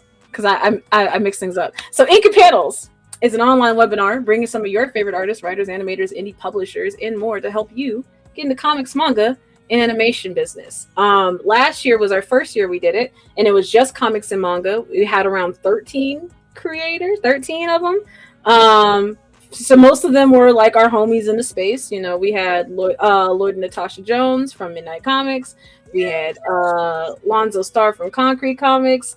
On the other side, we had Frederick Jones from Saturday AM. We had White Manga on there. We had RJ Atkinson from Seventh Kingdom. We had DJ Kirkland, who is a wonderful, amazing creator. We just had some folks. We really just. We also had Stephanie Williams. Yes. Eisner nominated Stephanie Williams. 2-time Eisner nominated. 2-time. We love her. Who else did we have last year? We were boys at Studio Maho. Linde, Patrick Thomas. Studio Maho. It was a good time, and just everybody who was a part of the Gully Boo Mina, I almost forgot you. No, I didn't. Now you're here. Now I said your name. Love her, love her down. Love her down. Love her down. First of all, Black hentai. We don't have enough of that, and she's making it. So if you're into that, y'all should wait a minute. For the people out in the audience, say that name one more time. She Gully Boo. She also goes by Shinsira. I can, if you want, I'll pass it. GUILLYBOO. Right? Yes. There you go. Thank you. Because I can't. I just wrote her name down like an hour. I was like, because I can't spell. So, yeah, GUILLY. The American education system did fail me. But last year we had 13 creators. They did an amazing job, and Aran was like, "That was great. Now we need to go bigger." And he was like, "I want to do double the creators." And I said, "Double the creators?" And he said, "Double the creators." So we did the thing. We sent out a whole bunch of emails, and we have double the creators now. We have most of the cast from last year coming back. So you'll see some familiar faces, but also we've got a ton, just a ton of new people on this year. And if you go onto our Eventbrite, they're there as well, and also on our website. We've got Joseph P. Illage, who y'all know from their writing on the Dakota incident. Also, they're just a writing veteran. They've written some everywhere. Also Eisner nominated for Noir's new Black. Also Eisner nominated as an anthology series. So yeah. Mm-hmm. Then we've got Blanimation, or BLNMA Art, who has done a ton of really cool animations. If you've gone on her page, she's worked with. I know her. She is amazing. And worked on a friend to the show, Trey Mosley's newly independent animated series. Yes, she has done that. Yeah. She was telling us about that. The special. Go ahead. Thank you. I'm like, Jack. Is it Jack? It's Jack. I know it's Jack. It's Jack Ross, the specialist. Thank you. By herself, like she's crazy. She's crazy. Mm-hmm. She's an extremely hard worker. Extremely just man, so talented. We have Red F Manga, who y'all. I'm gonna help y'all out. Watch this. There we go. Great. I'm struggling. The page that no one's seen. It took me an entire day. It took an entire day to make this, and I feel like no one's seen it. That's crazy. Thank you so much, because literally more people need to see this page. You did such a good job. It looks so good over here. It took so long. And you picked flattering pictures. People be sending me the wildest fucking pictures, bro. I be pushing. I'm like, what's this? What is it? No. I need you to look good. begging for San Diego needs to come to you, because theirs is garbage. Yours is very clean. Shout out to Aran. He's the one that did all the website working, but it just I don't know. I think especially as this event gets closer, I think I get like a little starstruck just by all the folks. And of course we have everyone that's here. We also have the folks from Lion Forge as well. It keeps going down. You ain't at the bottom yet. It keeps going. I was pausing. It was just it just keeps going. This still isn't everybody. We don't have the people from Lion Forge on here either. So yeah, there's Brianna. I met her at Momo. I'm gonna be chatting with her soon. Yes, yes, absolutely. She's amazing. Miss Gully, was it Gilly Boo? Gully Boo. Gully Boo. We say Gully Boo, I believe. Giley Boo. Yes, Giley. And then we also, if you want money, you could follow, you could check in for these boys and see how to step up your marketing game. I only bring this to everybody's attention because we was talking about people and marketing behind the scenes, and a couple of weeks ago, how some people just do not get it. I need you. Hold on. Let me bring myself back up to here. Oh boy. I need you to start telling motherfuckers that you exist very loudly. Okay, I'm trying to not scream into the mic because I'm very close, but I'm telling you right now, if I have to hunt and peck and seek and do like specific word searches to find you motherfuckers, I'm gonna lose my goddamn religion. Do you know how hard I work? You know how hard it is to find y'all out here? I gotta go to Comic Cons and find you on the street. Don't make no goddamn sense. Okay, that's it. I'm actually imagine because me and Ty talk about this too ad nauseum as people who we work very hard to try and promote indie creators and stuff like that. We talk about we have even bigger plans for that, but I would say last year Income Panels Volume 1, biggest thing is we did it was just manga and comics. This year, what also added to our number was adding an animation. And so I specifically added an animation because if you because I went to the nerdiest HBCU in the country, Bowie State University. That's what I call. From everything that they're doing, they do a lot of cool stuff. And I got to meet the person in charge of their nerd organization called New Blerd Order. The guy's name is Jamal, and he's actually one of our moderators, one of our guest moderators for this event. And it was actually amazing having him in as a guest moderator. Jamal's a great kid and great man. And he's and it was so amazing having him in as the moderator. He moderated a pre-recorded panel, he's moderating a live panel this weekend, and it was just amazing. And I went there and I was talking to him, and I'm just seeing all stuff they have on there and what they care about, right? And when I see when he talked about animation and how passionate he was, I was like, why don't we do that? And so that became not all of them, but a bulk of our new people are people who are animation creatives. And then from the conversations we had, I was like, we also should do something that deals with business, right? Mm-hmm. As the largest digital creative web seminar, we were like, we should do something that also touches on how to promote yourself, because we fight the good fight. When we're like, hey, when they're saying, hey, I'm about to do a new Kickstarter, or hey, I'm releasing a new book, or hey, I'm doing this thing, and we see it and we message them hey, can you send us stuff for this?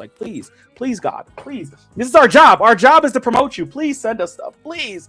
And then they send us one picture and 2 lines, and we're like, what are we supposed to do with this? Send us something, please. And just a one-page letter. And then we talk to them a couple months later, and they're like, oh, it wasn't successful, no. It's like, you just send us the thing, and so we made that for a couple of reasons. We curate all the panels, so no one submits a panel, at least not yet. That's maybe in the future, but we curate every single panel that goes on in this event, and we put people together for a specific reason.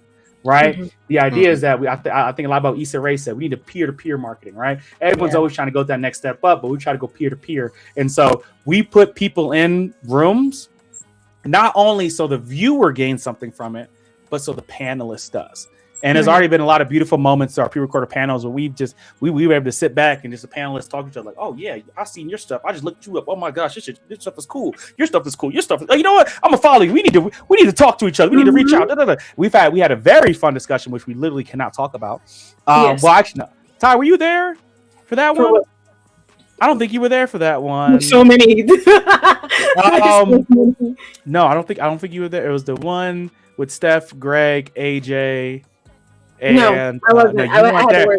And Marcus, you weren't there for that one. It's a great panel. It's our Publish It Yourself panel where we have Steph, we have Greg Burnham, we have Marcus Williams, and we have AJ and Padu, and they talk about how to publish it. Was that Publish It Yourself?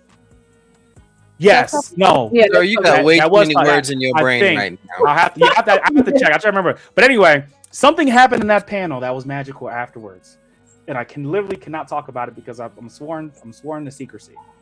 But that was one of the reasons why we do this. And that was one of them. Another one was after Jamal's panel that he did, where he said after the panel, he's like, I'm a little nervous. He said, but he just graduated college with a degree in animation, and we put him in a room of animation creatives.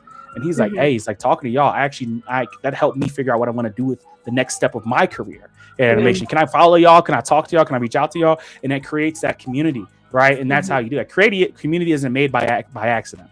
It's made by taking purposeful steps to make it happen. And so when we do this, we don't do it just for the viewers. We do it for the panelists as well. We want to create that community so we can continue creating amazing things. Exactly. That's exactly it. That's part of my drive with Roomful of Blerds. It's great to be able to help give people a platform to promote indie comics, but I also am finding another level of me wanting people that are on the cusp of making something to flip over and actually get started on doing it. Even if it's, I hate New York City's goddamn motherfucking to no end. This is your sign.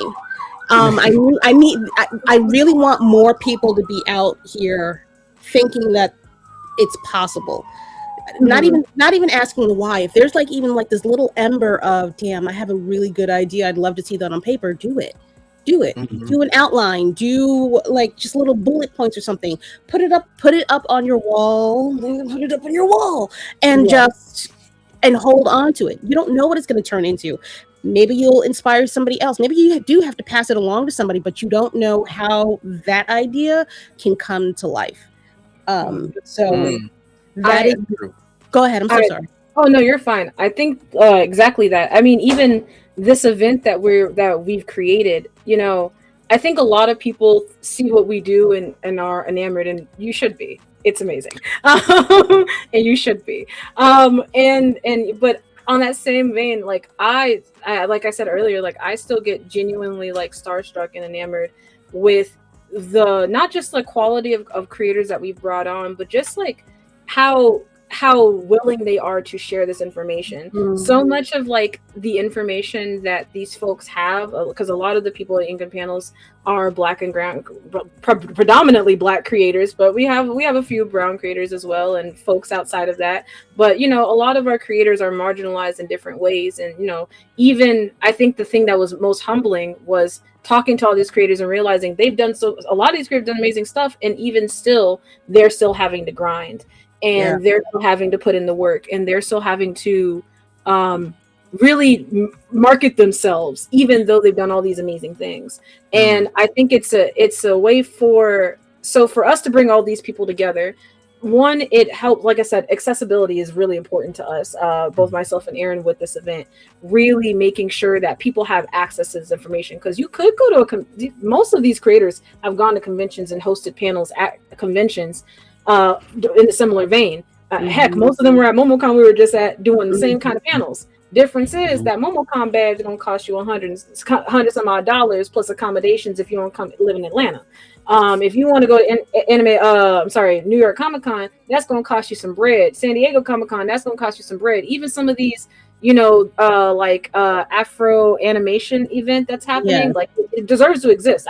You should go if you think that you'll get something out of it, but that's not a free experience. That information still has a certain barrier before you can access what's behind it. And the thing that I love about Ink and Panels is there's no barrier. Everything that we're providing for you, we're doing it for the love of the game. And the people who are with us are doing it for the love of the game too, because they genuinely believe that there is something that you deserve to have. And I love it. Yeah. And as we grow it, there will always be a virtual part of it. There will always be like my goal for this event, and it's something I'm trying my hardest to make it free forever. Like even because we do plan on hopefully going in person one of these years, that goal is to make it as free as possible, no matter what, and there will always be a virtual component to it. Like if you may not get everything, but you will get the most important things. And there will always be, like, again, that accessibility. There will always be access to a lot of the resources and stuff that we make for it. And so we actually came up with some ideas for some new resources to make for the event over the past couple of weeks. So those are things we'll be working on too, going on into next year. But yeah, the goal is, like, accessibility is a big thing. And also I like, before we started, Lady Mandalore was to call the convention, and I was like, no, it's a conference, right? And a lot of it is because this is, in my opinion, if we want, like I say this all the time, it's great that we have Miles Morales. I love Miles Morales, right? It's great that I love Black Panther. I love Black Panther. You know, it's great that we have those, right? But most of the stories and most of these Black characters are created by white people. And that's not to knock them, because I mean, that Black people have written some of their stories, but they were created by white people. And even in animation and TV, if we want more people that look like us on TV and in our comics and in our manga and in our animation and stuff like that, then we have to create the pipeline for it. It doesn't come out of thin air. It doesn't come from, that one person doing it and did it. No, it has to come from a network. There has to be a way to get there. And so with this event, that's part of it. It's about business. It's about trying to help people create that network so they can be like, hey, I went to this event, I saw this person, I either followed them or talked to them or in person, I was able to do a portfolio review, I was able to do something, and they were able to look at it and tell me what I need to fix, and I was able to create that connection. So then I can reach out to them like, hey, I did what you told me to do, or hey, you said you like my stuff, can we connect? Da, da, da. And then we connect. That's how that starts. That's how we're able to create our own studios. That's how we're able to create. That's how we find meaningful bonds that make us able to see more of us on TV and everything. And so it's important. I just wanted one comment from Rev. Rev said that he's really nervous for his kids. They're both graduating in 27 with degrees in creative fields, but things are changing. We need this info because things are changing, and that value comes from the Blerd community getting stronger together. Absolutely. Absolutely. And that's the fact. Yeah, go ahead, Ty. And to that end of it's actually so funny. Like when I was in college, I was also going for a creative field, and I distinctly remember my mom being like, "Girl, you need to get into a field. You need a major in something that could make you some money. Minor ain't the thing that you want to do." And that comes. I think that comes from a survivalist, because Black people are most of our experiences are rooted in survival, just simply because of our placement in this country. And one of the things that I think that I've loved about Ink and Panels is that realistically, it really helped me to understand this concept that you're probably going to struggle no matter what you do. Realistically, if you pick a regular great career, you think you want to go to be a physicist, you want to be an engineer, you want to be a coder, you can do that. You still might struggle. You still might have a hard time finding a job. You still might get fired and then not know what to do with your life. Go for the thing that you want to do. Go for gold. Who's going to stop you? And having an event like this gives people the for those kids your kids that are graduating 27. You're right. Having a place for if nothing else, maybe they may not be able to get into the industry right away, but knowing how to grind in your creative industry, that's the most that I've learned this year after going through those panels, is learning how do you grind. Greg Burnham, that man put me on game to something I won't give you his tea, because that's his tea. But I just want to let you know he gave me some tea. And I was like, hold on, this man. Yeah. He's like a silent fucking guru, and I'm like, dude, I need you gotta share a little bit. I mean, I know you can't tell everybody, but you gotta be out here in these streets a little bit more. I know you hate talking to people, but I need you to talk. and like talking about the way to get into we have a panel that's working in the animation industry. It's presented by Lion Forge, and so it's people from Lion Forge Entertainment. We have three people on there. We have Cary Grant, who wrote for Dr. McStuffins. We have Eric Calderon, who has a series on YouTube called Surviving Animation, but he's an animation entrepreneur. And he's if you remember MTV when they had Celebrity Deathmatch, he worked on that. He's one of the reasons why that happened. And then we have Alfredo Maroon, who it works in development for animation, right? And so that's another portion of what we're doing, is that Carrie and I love how she talks about her story through animation, and it wasn't most paths in general are never straightforward, but she went through 7 different jobs before she got a chance to be a head writer or a principal writer on a series. And she was working intern, she was working this, she was working that, she was and even Eric Calderon, he's talking about when he started up, and he was doing his work, and he started off as a guy that was told to go get scripts. Hey, go fetch that script from me. He was the go fetch guy, and he did one day he talks about his story. One day he was just writing on a script, he had an extra. He was just writing notes and everything, and the guy came over and said, "Yeah," and they looked at him and said, "Oh, you do this? This is what you do? Oh, okay. Maybe we need somebody like you, and so it's important for people to understand, even with our panel that talks about business and marketing with Karama Horn and Kosi Harris and Godswill Ugwa Jr. and Dan Coyle, it's also important that we realize the creative space is not just writers, artists, animators. It's not just that, right? And it's not even just producers and directors, right? There is a machine behind that can get you into the creative industry, and you might find something you love. Some people might think I might be an artist, but then you get into marketing, you get into development, you get into something else. Wait, I'm actually love this more. I might love this more, right? And so to talk to Rev Rogers, like the reason we do this event is for people like your children who are about to graduate and aren't maybe unsure where they want to go in the creative field, but we want to give you options because no one gave us options, right? Because we didn't know they existed. Yeah. But I'm gonna tell you who knew they existed. the non-black people knew they existed. Okay, they knew you didn't have. They knew you could do that. All right, we ain't know that, and so we're showing that those opportunities exist and they're looking for us, and so we have to meet the moment, as they say. Absolutely. Navy. Puddin', do you have anything that you would like? I was just waiting for everyone else to get done because it's been so amazing. I thought you had something earlier. I was like, I did, but then Aran was doing nothing but spitting. I just ended up going. I'm going to sit in the back pew and wait for the sermon to be over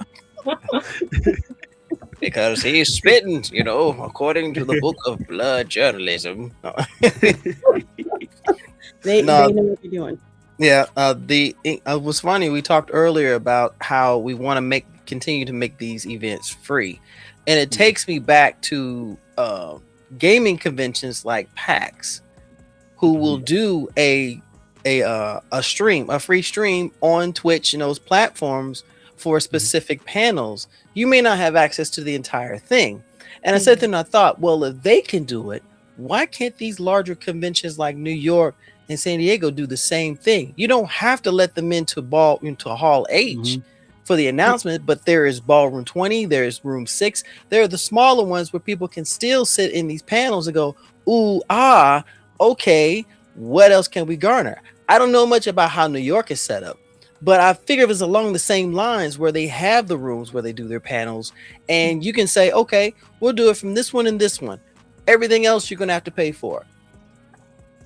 I think that is the path to go as a Blerd event, because until it is no longer free, I want it to remain free, honestly, because we have way too many people out here who want access to these articles and these stories and these conversations and these panels and things like that, where they can hear it from the industry folks who are in the trenches and doing the thing. And this might be the motivation that they need.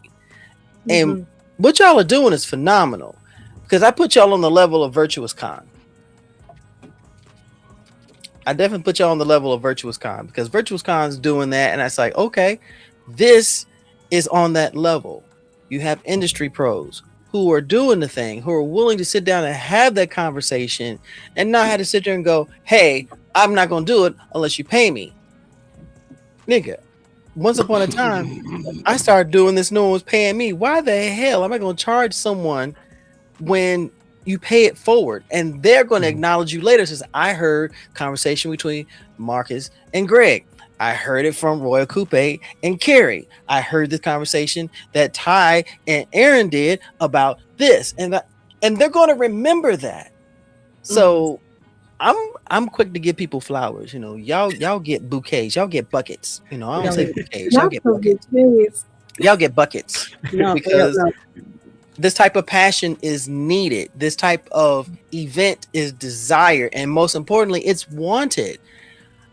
Dare I say it, people are getting tired of coming to conventions and it's the same old thing every single time. And it's like, when are we going to see something different? And this is the path that it's going to. But what do I know? You know that a convention shouldn't cost $1,000 to be at VIP. I will say, I'm not sure who mentioned it earlier, but the question was, what's stopping these larger conventions from hosting free streams for it was you, Navy. You just said it. You were like, what's stopping these larger conventions from having these free aspects? And that's because two things: capitalistic greed, and then the second thing is the lack of community. As you're well aware, and I've been going to conventions since I was young. So maybe since I was 12 or 13, and a lot of these conventions, even though that was the mid 2010s for me, those conventions were the goal wasn't to make money. The goal was to bring community. Correct. And since something, I don't know if it's the COVID or if it's just, we're that late stage capitalism, but I feel like more and more why these conventions feel so soulless is just because they're no longer centered on community. When we went to Anime NYC, I was down in the basement, one of the basement levels, very backroomsy, and I found there was a line going out of it for candy bracelets to make candy, and I was like, now why would they put this entire panel, this interactive panel on how to make candy, something that's been a part of like nerd spaces for forever, trading bracelets? Why would you put it in the, like, that's clearly something that needs like a large room because a lot of people really like them. And it clicked to me, oh, you niggas don't know ball. You don't you're not online. Like, it's true. You're not online, so you're not in the online fandom spaces. You guys don't go to small community events. You guys don't talk to other nerds. Like, you're not the kind of people that you see a girl with a little Love and Deep Space plushie, if you know what that is, being like, oh my God, girl, I love your Silas plushie, because you're a lame-o. You're a normie. They have no connection to the community. And y'all laughing at me. You're being so serious. You're lame-o. Wait. I need my sign. Yo. Like a lot of these events are just, they're not curated for community. They're not because they don't care. And I think when you're talking about Incan panels being free, I mean, that's what Aran was telling me. He said he wants to maintain, the event being free even when it goes in person. That's the goal. And I also want that to be the goal as well. I'd love for this event to stay free too. I will be honest and transparent that when it goes in person, the goal is to keep the cost low, because when you move something to in person, there is just an added cost there. But that's actually the reason why I fought to keep this event on virtual for so long, and I intend to keep it virtual for just a little while longer, because I want us not only to just build brand recognition. This is our second year, so we babies in this, but also I want to keep it as accessible, the full experience as accessible for as long as possible. Also, something that we do with Incan Panels is you can watch the entire 10-hour live stream and the clips from Incan Panels Volume 1 on our YouTube right now. And that will also be the case for Incan Panels Volume 2. Not only is it accessible just in the sense that you can watch it for free, but you can also go back into basically everything that we did, and you can go and rewatch it and sit down. Because the goal is, like, in the future, we may not be able to do everything in person, but I still want you to have access. I want you to be able to Google the information and pull it up and be able to, to tune in. And that's really just a core tenet of what Incan Panels is it's community, in the sense of, I want you to come into the community. There needs to be more Black and brown creators making cool things. There's community crosswise, like as panelists and the people participating in Incan Panels. We want to breed community between people who are quote unquote industry professionals and people who are just getting started. And also, community for us. Selfishly, I enjoy talking to all the people in Incan Panels. I learn a whole bunch from them as well. And it helps off Black as well, because now we get to do cool things like, hey, let me call you up because we have this thing that we really want to do. Do you want to do it? And allows us the ability to keep doing cool things down the line because we've connected with all these people through Incan Panels. So community is definitely the goal here all throughout this, and because we care about it. Yeah. So we were talking behind the scenes, and I know that you. Let me see if I can make this. Let me shake this up a little bit better. I apologize. It popped into my head. What if instead of saying that this is simply a networking event, it's a fact-finding mission as well? That way, if you are a fan, you can come in and start to learn more about what's going on in that particular industry, comics, manga, animation. Because I feel like it is okay for somebody that would be labeled as a fan or a casual to learn more about the industry that they're actually in love with. That way you don't have people that don't understand that you need to pre-order your comic books in order to drive up sales for people to support the books, so that your comic book store doesn't say, oh, I'm going to bet my over under that only 10 people are going to actually want this, so I'm going to only order 5. You know what I mean? It's important to have that behind the scenes information about the thing that you love so that you can make sure it does not die. I would like more regulars to show up so they can learn a little bit behind the scenes. Don't show up being an asshole. Don't show up being rude. Don't show up being like, oh my God, I didn't think I would ever get a chance to speak with you. That's not what this is. Not a fan fest. That is not what this is. And if I'm not mistaken, there are events that kind of work like that too. I mean, like realistically, if somebody did want, now it's a price. Let me just say that it's pricey, but you can go to conventions and buy an industry badge. There are a lot of most of the Comic-Cons that exist. I still think you have to be approved for that though. Yeah, you can approve. You can approve, and then they give you the glory. Yes. And the glory of buying the glory, right? You get the privilege, the honor. The bragging rights, if you will. Yeah. Right. And that might realistically, that is also something that I was workshopping as well for Incan panels in the future as it continues to grow. Is to create. We've already kind of started playing with tracks as far as like beginner, industry, and experience for just how you can view the panels. But down the line, I think our goal would be to offer different tracks. You know, if we want regular folks who may not have any understanding of how the industry works to come in, of course, but definitely creating some kind of place for people to, if you want a little bit of an elevated experience, if you want more of a networking experience, you really want to get in and handshake some folks, provide an opportunity, of course, that you would have to apply for, much like everywhere else, so that you can do that too. Yeah, so we have it's very interesting. So we market mainly to aspiring creatives in like the high school young adult range, but again, of course, anybody above that can, if you're 40 years old and you want to make your first comic, please come. All right, we want you to come, right? Because creativity age has no number, right? Has no age. Exactly. But at the same time, it's like and we've talked about it, about flirting with the ideas, like this isn't. When we go like right now online is different, but when we go in person, like this isn't an event that you come and cosplay at. That's the difference. Like that's why we say conference and not convention. This isn't the one where you first of all, you can be the only one. We might not even let you in. But this isn't. We might not even let you in.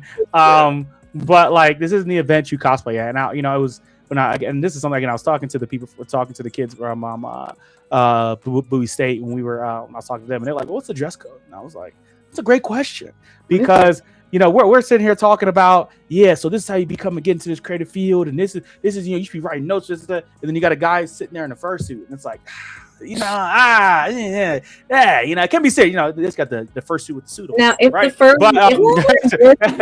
on top of his fursuit, would he then be in business? We would have to. Now wait. We have a sign on the door. You got the fursuit. Got to have the suit over the fursuit. I just want to give one little tidbit. Of maybe shifting your vision about this. Babatunde, oh my gosh, Babatunde, he does the hip opera stuff. He's like an actual professional opera singer. I've heard it. Yeah, I've never seen it. So he fantastic man. He actually, for the first time ever, I guess, had a show at the opera for just furries. Just furries. Yes, I heard about that. Yes, cool. I did. I remember it just clicked. So I'm just saying, just because you dressed up in something that you feel comfortable in necessarily doesn't mean that you don't appreciate, the information or the arts that are about to be bestowed upon you. It's more so about the tone and like the atmosphere. That's why I was like, I'm not going to immediately turn you all away because you're in a fursuit, but it's going to be like, hey, that could maybe you're formal. But I feel like the best way to put it is like, prime example, when you are going to a creative, when you're going to an event, right, you just dress accordingly. There's always going to be a dress code no matter what event you go to. Some events, the dress code's a little bit more loose. Other events, the dress code is a little bit more And I'm not saying that you can't come in a nerd t-shirt, baby. When if this goes in person, I'm just letting you know, I will have bows in my hair. I will be wearing a cute t-shirt. That's not you can look cute. That's not what I say. But also, instead of wearing my little cute little bloomers, I might wear some slacks, because this is I want to come off a little bit more professional. Or I may wear a dress with a blazer. And there's nothing wrong with it. I'm not telling you to put on your Sunday best. I'm also not telling you to put on, anything in distinct. It's just, just like for career day, right? You just got to dress for the career you want. And that doesn't necessarily mean it has to be anything crazy. You can wear jeans and a blazer. Just, like, what is it called? Not business casual, but like smart casual. Smart casual. Smart casual. Go ahead. I would say dress more Indiana Jones in the college versus Indiana Jones in the Temple of Doom. Yes, man. I challenge you to do closet cosplays that fit. Try dressing up as Fluttershy, but she go into a job interview. I would love to see that. I saw Rev Roger said J. Jonah Jameson. I like that. Yeah, you could do some J. Jonah Jameson. Yeah, I like that. That's nice. Yeah, just it's a because we want like I said, we want people. We want this to be where you come out with a possible internship or a job or a connection that can lead to that, right? Mm-hmm. And so, I mean, again, we're talking about the future, but we're going to push a lot of the companies that we work with to have a table, right? Mm-hmm. Have a table, accept resumes, give out business cards, and there's a we do it in America, but there's a Japanese phrase for it. I can't remember it. I heard it like twice. I can't remember it now, where they do like basically portfolio readings. And so, like, if you want to, you bring your first 10 pages of your comic, and we're going to push a lot of them, like, hey, read this for them and give them notes, right? You have this, like, it's not, like, again, this is going to be something where you come and you leave, and you got a pocket full of business cards, and you like, hey, I gave my resume to these 5 people, and I got to follow up on Monday, and that's the idea of this. And that's the main reason why the connotation of a convention in this community is something to have fun, right? And we're going to have fun, but the main idea is to have fun and stuff like that. Well, ours is like, we're going to have fun, but we're going to get some jobs. We're going to have fun, but we're going to get work. We're going to have fun, but we're going to make connections. We're going to have fun, but we're going to do this other thing that is going to, allow us to see more of us on screen and see more of us in comments, and see more of us. So I think expression of your passion when you go and you speak at these events is key.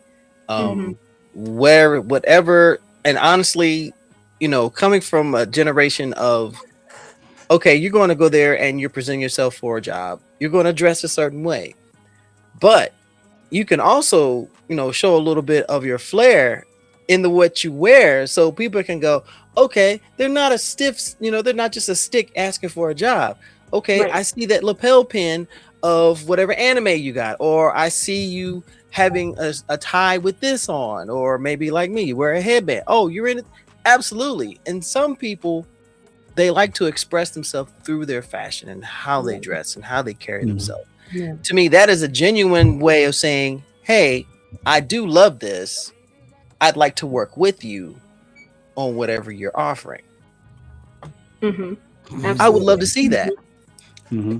I think that's definitely one of the end goals as well. Like, and I do want to preface this by saying, Ink and Panels being in person is definitely, I won't say it's super far off, but it's definitely something that is maybe potentially 2 to 3 years off from now. If it's up to me, Ink and Panels will probably be virtual for another 2 years if it's up to me, but it may not be. It's not up to her. It's not up to her. She has a lot of wherever it is. I travel. She has a lot of say. It may not be up to me, but what I will say, she has a lot of say. I do have a lot of say, but I will say, Ink and Panels is definitely coming for the time being, at least for the next year to 2 years. Ink and Panels will be a virtual experience. Now, the virtual experience next year, I will say, will probably be even better than this year, because I think that's just something that comes with doing this. And every year, even from last year to this year, there has been so many little tiny changes, big changes, even aesthetically, which I put a lot of work into. She cooked. She cooked. Hey, pay attention to them bumpers, all right? When you watching, you see them bumpers, okay? But pay attention to those because Ty worked hard on it. She did a great job this year. Just Also, we have plans for more activities.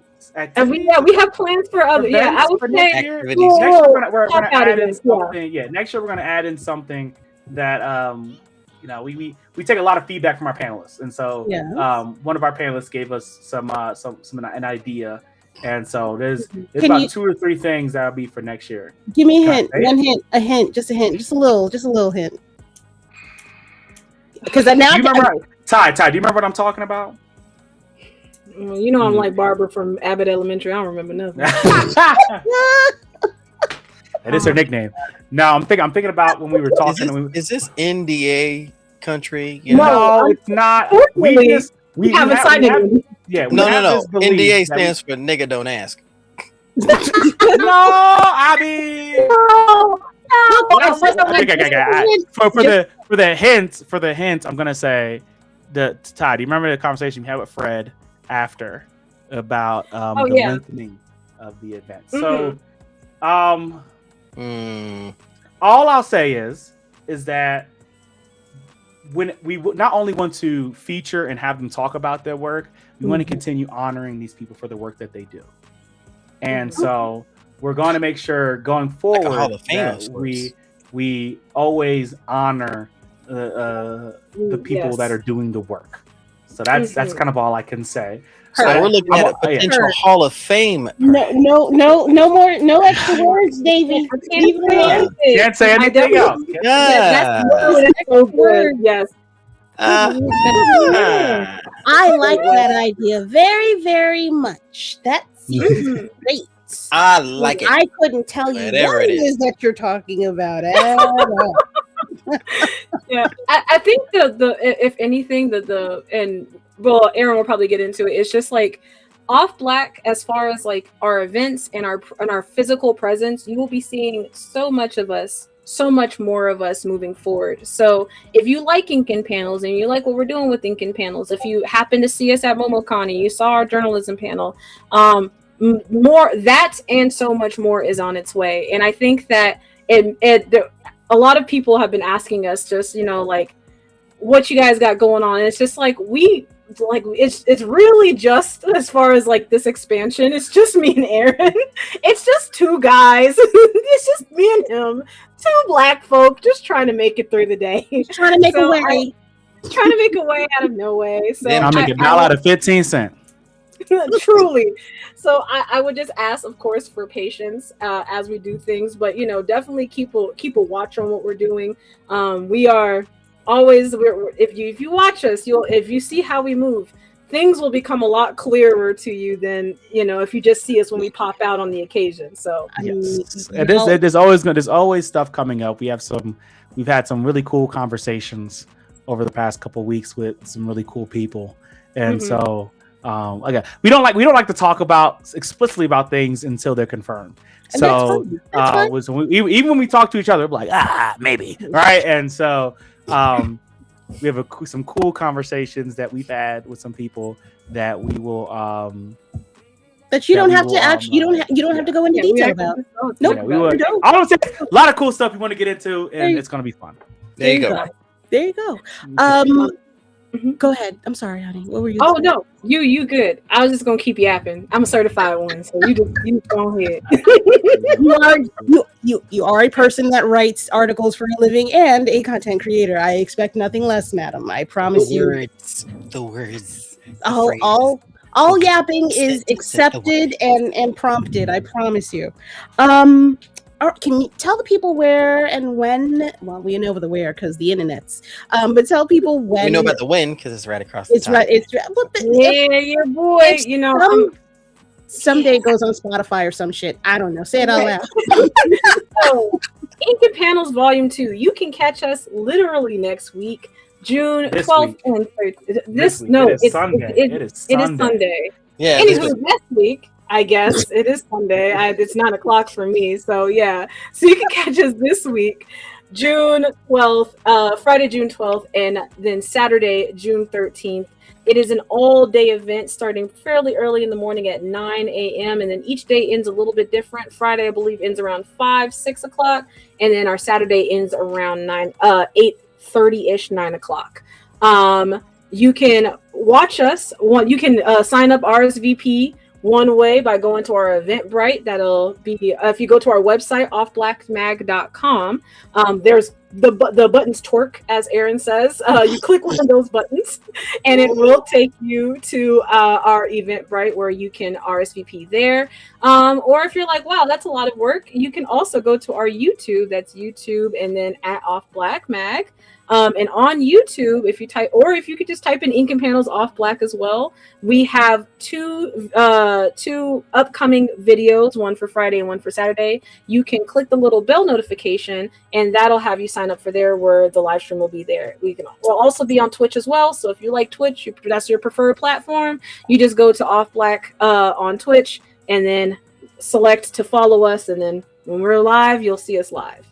All right. And if you are extremely lazy, you can just screenshot this link at the bottom of the screen. There we go. And then click on it. Also, it's in the description down below this video over on YouTube. So all you have to do is literally move your finger, make the come here sign, but downward, and you'll see the link at the bottom of the description. You can click on it to RSVP. It is the hefty price of $0.00. So you could RSVP right now and you'll get an alert saying, "Ayo, bring your ass the fuck on. It's about to start." Come get your ass in here, but politely and like appropriately. Question. Yes. You can also get all of our updates on offblackmag.com, as well as you can follow us on all our socials, Off Black Mag. We're on Instagram, we're on wherever else. It's the internet. Type us in, you'll find us. Twitter. They everywhere. We're literally everywhere. But Instagram is definitely one of the main places we'll be posting. So if you want to keep up with our daily update, it's Off Black and then OBX events, Off Black events as well. But all of that is online. If you just type us in, I promise you, we are very Googleable. Everything pops up. I assure you, if you type in off BLXXK, that's the only thing that's going to come up. All right. Y'all got to lock on that for serious. Is there anywhere else that you guys want to promote, want to plug before you guys head out for the evening, unless you want to stay for the Kickstarters? I have not. I'm trying to think. I'll probably end up leaving too. But I'm trying to think if there's anything else that we'd want to plug. Oh gosh. I'll talk about off. So she said a little bit about Off Black Events is a new Instagram page we made specifically for the events we'll be holding. So if you want to learn about what we're going to be doing, also learn more about Ink and Panels, our panelists will be continually doing content and doing stuff for us throughout the year. So this isn't the only time that you'll be able to see them. We'll also be they'll be posting stuff on our YouTube and posting stuff on our social media. And then I'll also be announcing the future events that we have, because we're working on holding some smaller events throughout the year to promote Ink and Panels, and also just to meet some of you guys and get more in tune with the community. And those events, again, will be about getting into this industry with industry professionals who have been doing this for a long time. So check out Off Black Events and, stay tuned in with what we have next, because we're going to continue doing great things. We're not going to stop. We're just going to do more of them. So you better not. Push. Little push. I want to thank you guys for coming on this evening. You guys are doing incredible work. I cannot wait to see how y'all explode in virtual space and literal space. I really hope that the people that are within the Roomful of Blerds community, I know there are a lot of you creators that are out there that are a part of it. Follow these people. This is a piece of candy for you to get your career either rolling, going, refreshing, or to pass your knowledge on if you saw the post. Aran, Ty, I would love for you guys to come back on and talk more about Blerd news, to be quite honest. You guys have your pulse on the whole community and whatnot. if you're ever free, and not this weekend, obviously, I would love to send out the blurred signal for y'all to come back on the show. Oh, Joe, just let us know. We are the certified yappers. Okay, like I said, we might be too in tune actually, but which is good though. That's our job. Our job is actually to be too in tune. So we exactly. We have a lot of conversations with a lot of cool people. So we learn a lot of cool things. So I believe it. I heard it. Seen y'all it. are absolutely amazing. Thank you for everything that y'all do in the space. All right, you thank guys. y'all for having us. And first of all, like, y'all are doing amazing things. Roomful of Blerds has been here for a hot minute. Both Lady Mandalore and Pastor Navy have been doing amazing things. So if you just popping in just to see, our pretty faces, make sure you're also following and supporting, buying coffees for the Roomful of Blerds as well. You guys are such a necessity within our community for sure. I appreciate you guys. Thank you. I love y'all. I do, like, for seriously, like, and for like it's not even like for the y'all are amazing. Oh my gosh, y'all are totally cool for everything in person and everything too. There's like, oh my gosh. Yeah. Ooh, BlurCon next year is gonna be fun. All right. I will let y'all go. Thank you again. Doors always open. I will see y'all on these internet streets and in ink and panels. Of course. Bye. Thank you. Bye. Bye. Oh, wait, one more. Okay, bye. I wish they would figure out a way to make this a lot more smoother. I need like a segue panel to let people no. Nice try. Lord. They are absolutely amazing. Please, everybody, I'm going to put this up here one more time. Make sure that you subscribe to Off Black Mag, so that you can get their articles, see their articles, and get notifications on their up and coming events as well. Make sure you go and follow them on Instagram, and please go and sign up for the Ink and Panels event over on their website as well. It's going to be a good time. It's going to be very informative. You may learn a few things here and there. All right. I've got some books for y'all.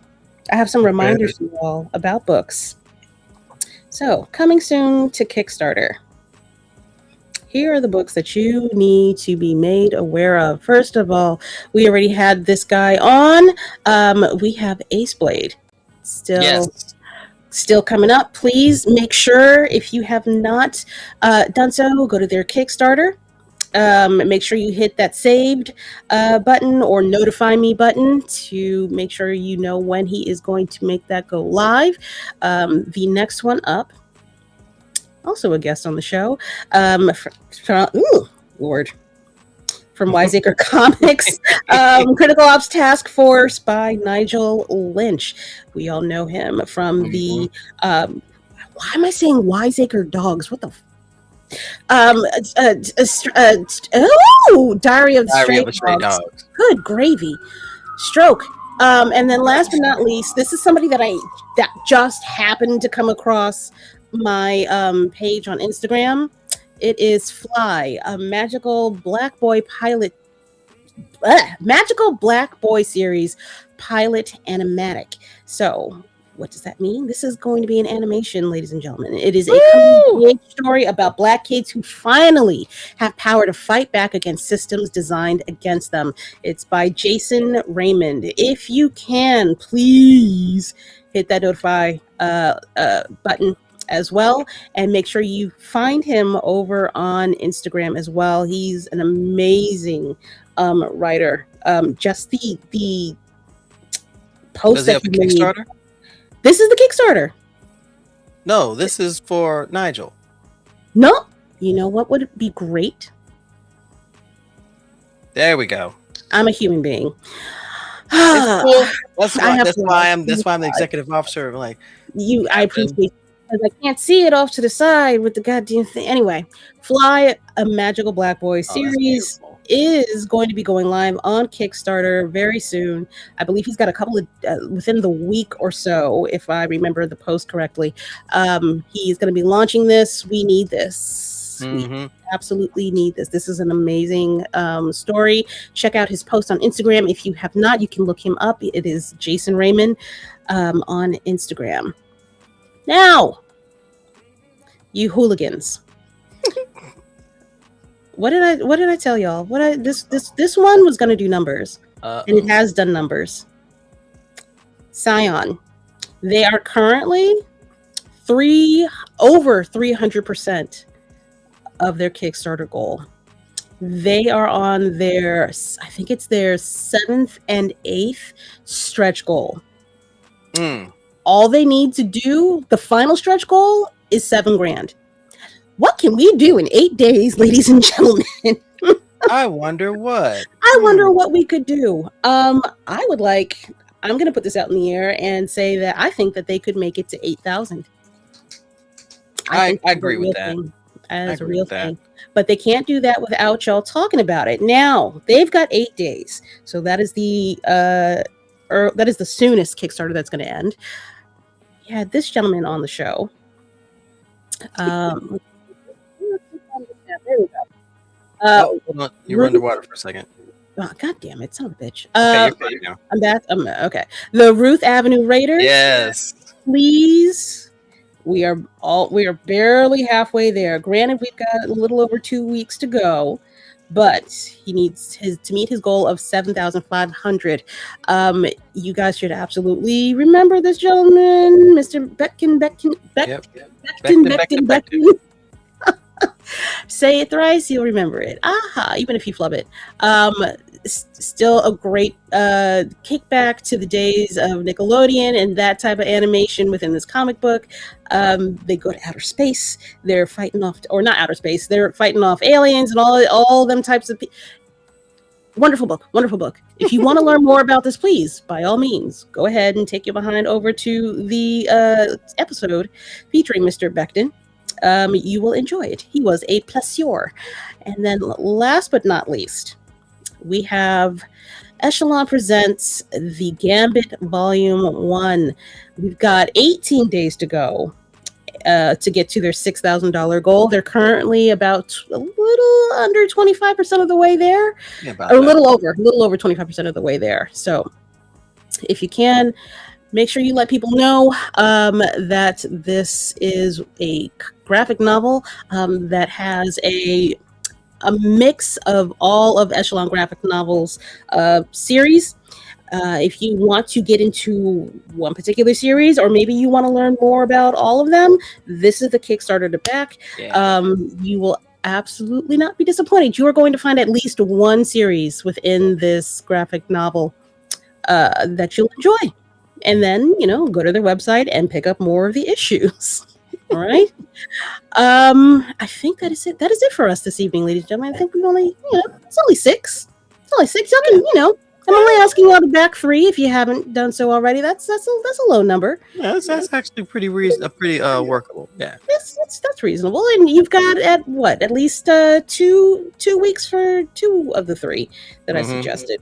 And one of them's already funded. So if you miss it, I'm gonna look at you sideways. But yeah, that's fine. Navy.